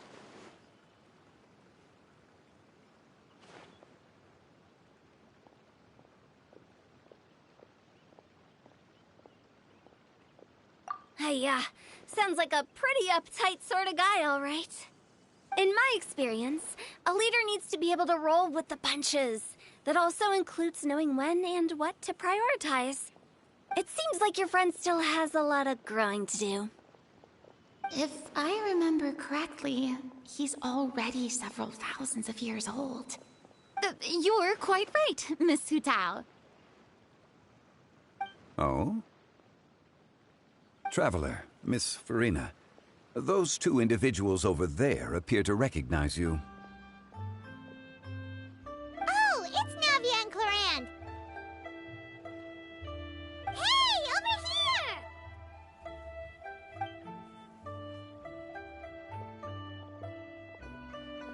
We saw you all chatting over here, and we're wondering if we could join in. Please, excuse the interruption. Oh, so polite. No apologies necessary. Any friend of the Traveler and Miss Farina is a friend of mine. Ah, straight to the point. I like it.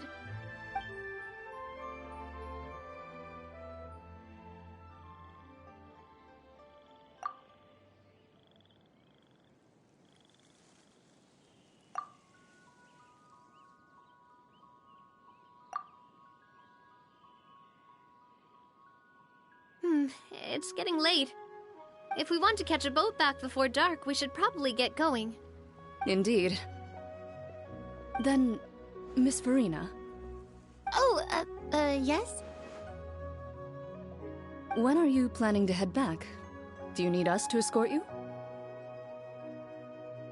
Oh, I don't think that will be necessary. I mean, you're not my subordinate anymore. You don't need to look after me. I didn't mean it that way. It's normal for friends to travel home together if they run into each other on the road. There are a lot of mountainous roads in this area.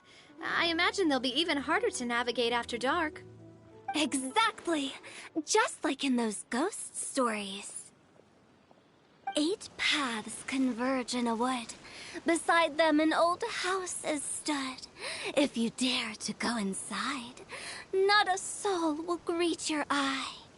But if you take a closer look, there may be something you mistook. A candle flickers to and fro, yet there is no wind to make it so. What is its secret? What could it mean?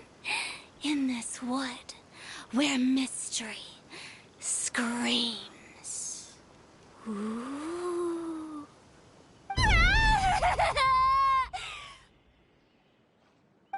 dear demoiselles, ladies, no, I mean friends, please take me with you. Of course. Gotta say, Farina, you are really quite the character. By the way, did I hear you mention that Clorand used to work under you? Then you must have also been a leader at some point. Well, that's, all in the past now. Besides, being a leader is hard. it wasn't the right job for me. I prefer how things are now. I can come and go as I please, and get to enjoy the sweet taste of freedom. I see. Well, you've certainly picked an apt place to relax. Xiaoying Village is an exemplary choice. Only the best. And I've learned a lot, too. Thank you so much, Miss Hu Tao and Mr. Zhongli. It's fine. You've thanked us more than enough already. The next time you're in this neck of the woods, I'll treat you to some dim sum in the city. Dim sum. Is that some kind of Liyue term for snacks or desserts?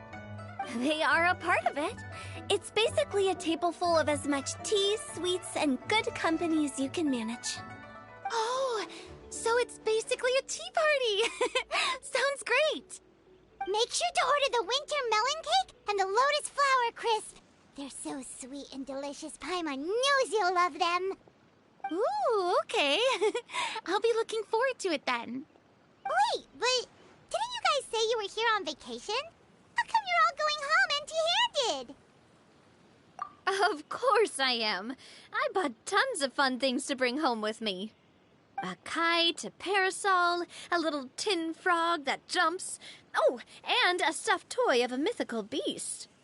Chlorand is the one who didn't buy anything for herself. So all you're bringing back with you is that tea? And some tea-flavored hard candies. They're for Sigewin. Chlorand isn't much of a shopaholic. Well, one of us has to practice restraint. Hey, I'm hardly reckless with my Mora. I'll have you know, all the purchases I made today were well within my budget. Me? Oh, well, I bought some tea, of course. I just had to try all the varieties recommended in the Steambird. Other than that, just some bits and bobs, you know. A little bit of this, little bit of that. They should all be things I can use, I think. Now Paimon's even more confused. If you bought that much stuff, where did it all go? Into one of Linny's magic packets? Oh, actually... Monsieur Neuvillette took them with him. Oh, so that's what happened. Wait, what? Why did he take them? He's not hoarding treasure, is he? Oh, that's quite the imagination you've got there, Paimon. Monsieur Neuvillette just saw the amount of bags we had and offered to take them back for us. I felt a bit bad at first, but, I really did have a lot of stuff. He even offered to deliver my gifts to the Fortress of Maripede for me once he's done with the day's work. Neuvillette is a man of his word. If he says he can do something, then he means it. See, even Chlorand was happy to take him up on his offer. If even his trusty subordinate agreed, then who was I to refuse? Wow, he seems like a real gentleman. Maybe he's not as uptight as I thought. If only the funeral parlor had an employee as thoughtful, proactive, and responsible as him. Right, Zhongli? Indeed. Chlorand said Neuvillette offered to deliver her gifts to Risley. So if we go to the entrance of the Fortress of Maripede, maybe we'll run into Neuvillette. But we don't know exactly when he'll show up. Oh, that reminds me. A new year of work is about to begin. If there's anything you want to talk about, Zhongli, you know you can come to me. I'm all ears. Does the director have any concerns? It just seemed like you were a bit preoccupied today, and much less talkative than usual. You barely said anything other than, "Is that so?" and "Indeed." If you ask me, I'd say you're having a midlife crisis. You're getting to be around that age after all. Is that so? Ugh.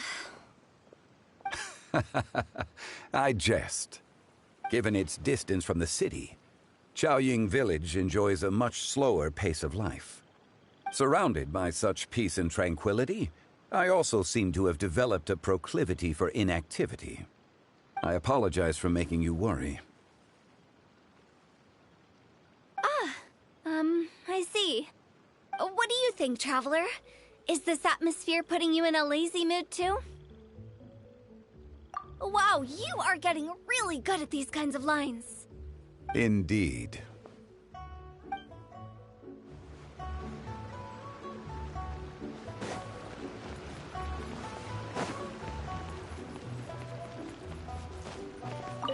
Well, everyone, make sure that you've got all your belongings with you before we leave. If there's any souvenirs anyone still wants to buy, the time is now. Reliable as ever, Miss President. What is that supposed to mean? Chlorand is right, though. You really are reliable. It's not what she's saying, it's the way she's saying it. I will say, I never thought you'd be so easygoing outside of work, Chlorand. The tone of voice you use when you're working doesn't exactly make you seem like the type who enjoys interacting with people. Well, I try to keep my professional and private life separate. That includes my behavior. You take care now, Traveler. Paimon. Trying to act cool now, are we? Well, I guess it's not an act for you, is it? You are indeed quite strong. It's been great talking to you all. I'm really glad I decided to come to Chaoying Village. Maybe we could go on another trip together sometime?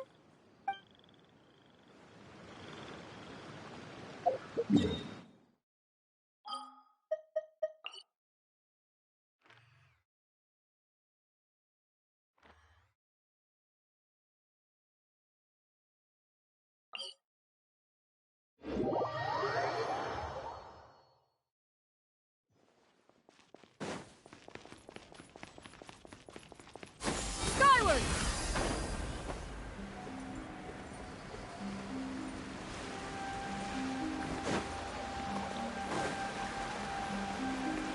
Yeah! Skyward!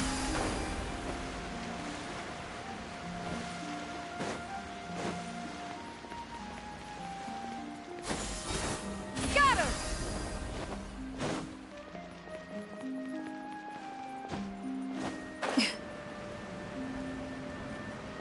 Yeah! Skyward! Scatter!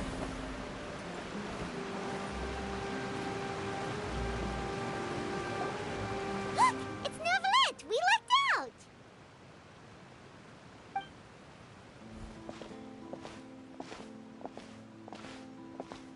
Oh, it's you.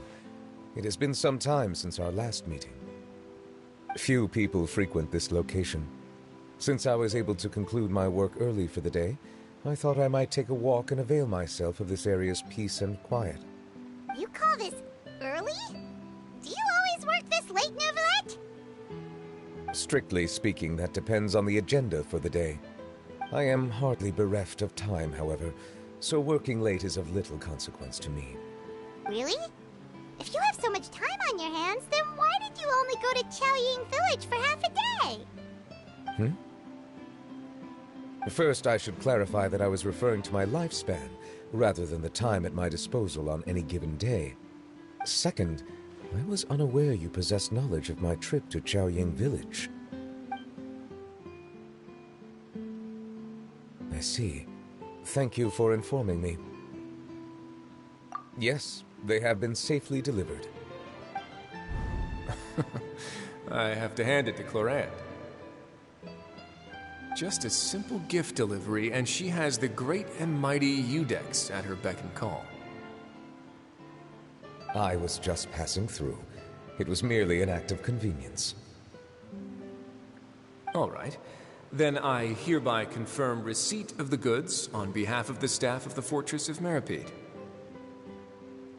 A verbal receipt of confirmation? Is such a formality really necessary for a small matter such as this? Guess not.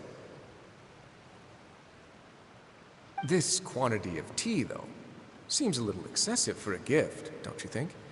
Before you know it, they'll start accusing me of taking bribes. About that. Much of that is my own excess, I'm afraid. Oh? Why? What happened? It was buy 10 boxes, get half off. Ah, that explains it then. Well, go ahead and leave them to me. I'll get through this stash as fast as I can. You have my thanks. Oh, there's something else I'd like to give to you. This is a stone slate, engraved with a symbolic design. While that is an apt description, it is in actuality a legal codex. A legal codex, huh? Before the advent of modern writing utensils, information was recorded on stone slabs such as this. The law was no different. Okay. Since ancient times, the scales of justice have symbolized the fairness and impartiality of judiciousness. As a tribute to that sentiment, this slate was designed after a traditional legal codex and engraved with a symbol instead of text. During my travels recently, I chanced upon a roadside stall offering tourists the opportunity to try their hand at the ceramic arts, so I decided to have a go. We joked with Clarence some time ago about gifting you a legal codex. So, here you go. Ah, so that's what this is about. I did not expect you to remember it as well. In any case, I hope this can be considered as a reasonable attempt to join in on the banter. It is a very good attempt. I suppose I shouldn't be surprised. Even your sense of humor centers around the law. That's an impressive level of commitment.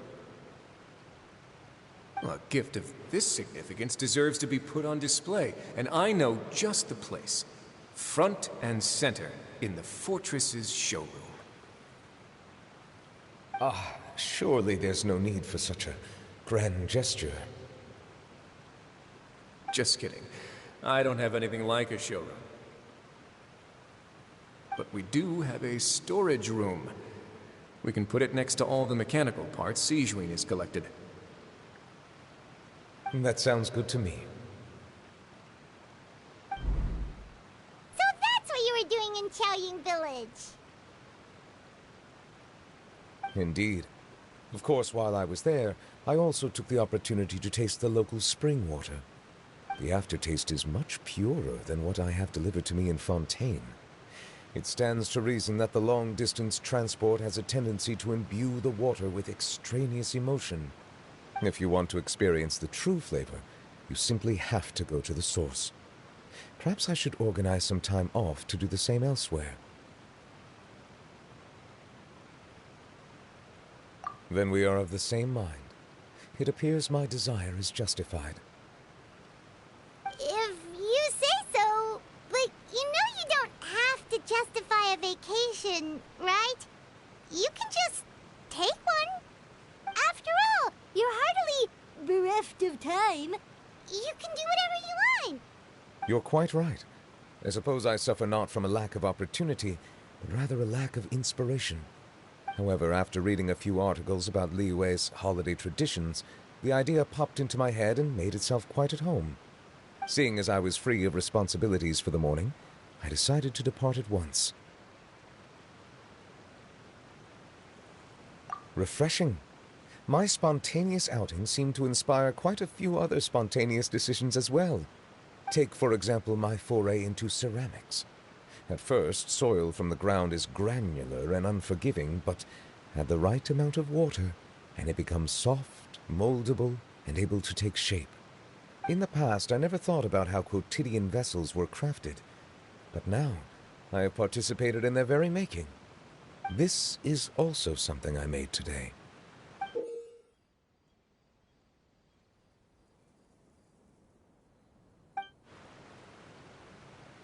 That's a ladle?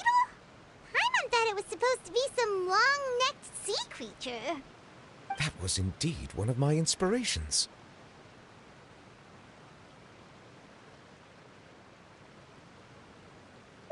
Really? You like it? To tell you the truth, given your unexpected arrival, I find myself quite unequipped to give you the welcome you deserve. Around such an important holiday such as this, human custom would dictate that gifts should be in order. But I'm afraid this is all I can offer. If you'll have it, that is. That is precisely why it would do me such a great honor if you accepted. You are most welcome. Happy Lantern Rite.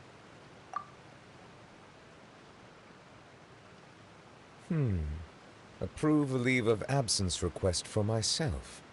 That sounds like it could easily lead to a vicious cycle of self-indulgence, something which couldn't be in further violation of protocol. But I suppose I understand her point. My proclivity to refrain from personal outings does, in part, originate from a sense of responsibility toward my duties. But it is also due to a lack of desire to engage in the human world. But now I see that the human world is indeed full of many interesting places to discover.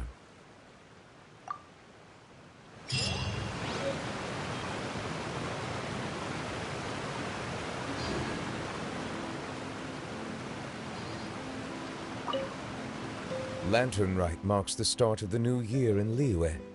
In the spirit of the season, then, I wish you a year of success as vast and endless as the open ocean.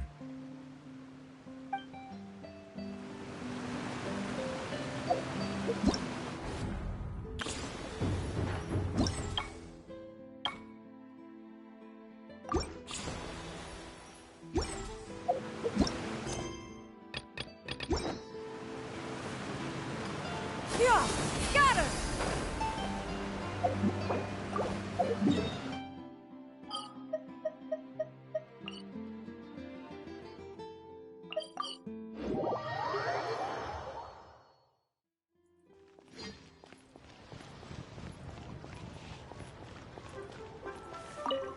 I don't get it. Is something wrong, Shenhe? Tell me. Perhaps I can help. The color black doesn't get dirty easily, so I thought this outfit would be acceptable to wear to work. But Xiangling told me it was inappropriate. But inappropriate? How? She probably just meant the outfit isn't suitable for that particular environment and occasion. But for a festival gathering with friends, a nighttime stroll, or an important banquet, your outfit is more than appropriate, Shenhe. So you're saying it's only something I should wear in front of important people? I suppose that's another way to think of it.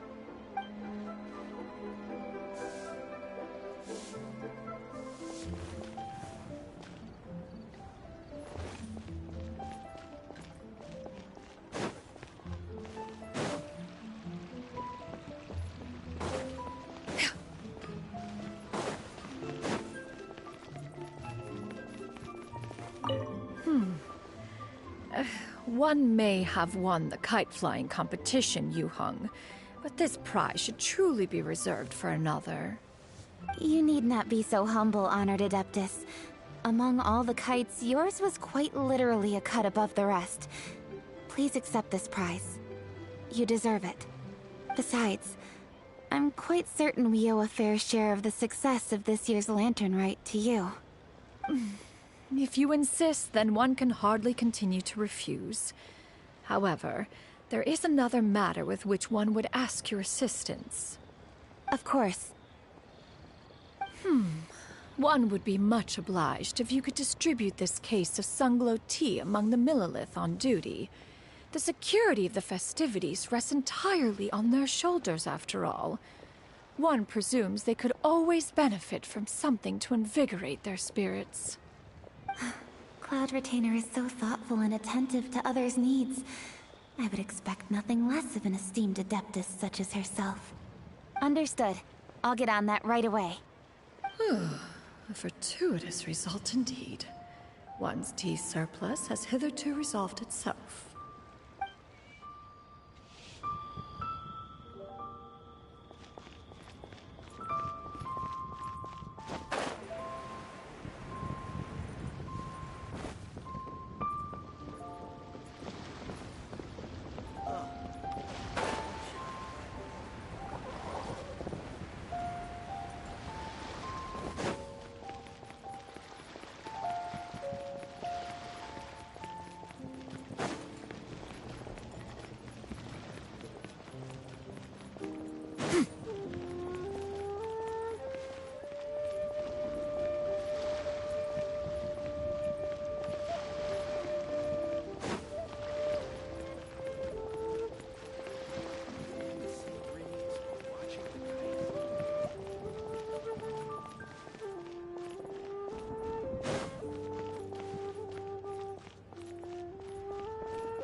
So, you're still a big fan of winter melon cake, then? Huh? Oh, I guess you heard everything Paimon was saying, huh? Of course. She was talking about you. As your father, how could I not listen? Remember back when you were a kid, and you would sit on my shoulders to watch the Wushu dance. On our way back home, you would beg me to buy you some winter melon cake. We would only buy 2 at a time, but before long, we tried the winter melon cake from every vendor that street had to offer. There was also that one time you used your pocket money to treat me. Do you still remember? Yeah, I remember. That was the best winter melon cake I ever had. Let's go back sometime. The shop's still there, and I remember the way. My treat, just like before. Are you sure? Absolutely. Senua Kiosk, place to go for classic Yua dishes. We have some new items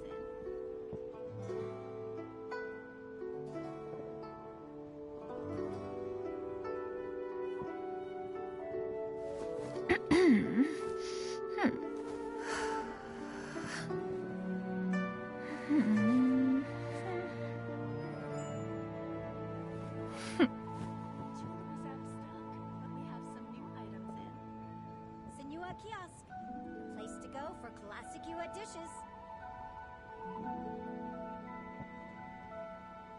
If you are presently unoccupied, perhaps we could stop a while at one's abode for some Scatter! Skyward! Our kite is so high up. Thank you for inviting me, Yao Yao. I am having a lot of fun. I'm glad. If you want, we can go fly kites some other time, too. The fun doesn't have to end today. Really? How about we do it during the day next time? That way, we can see the design better. When it flies super high up, it will look exactly like a real finch. Okay. Can I take this kite to bed with me? But of course.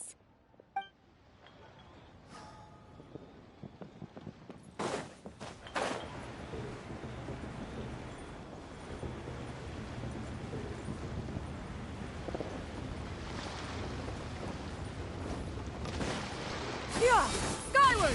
Scatter!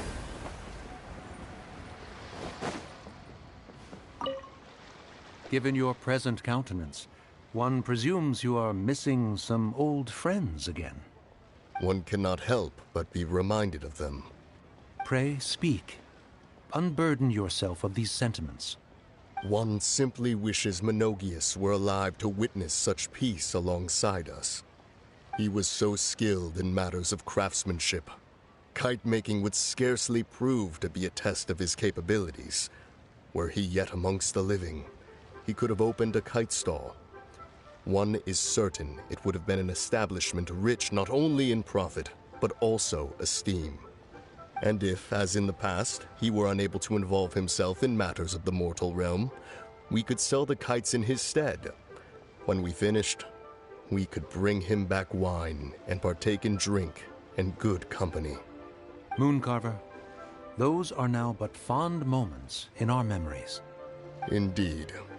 The dead are gone, so, as the representatives of the living, let us take in the sights for a bit longer, if just for his sake.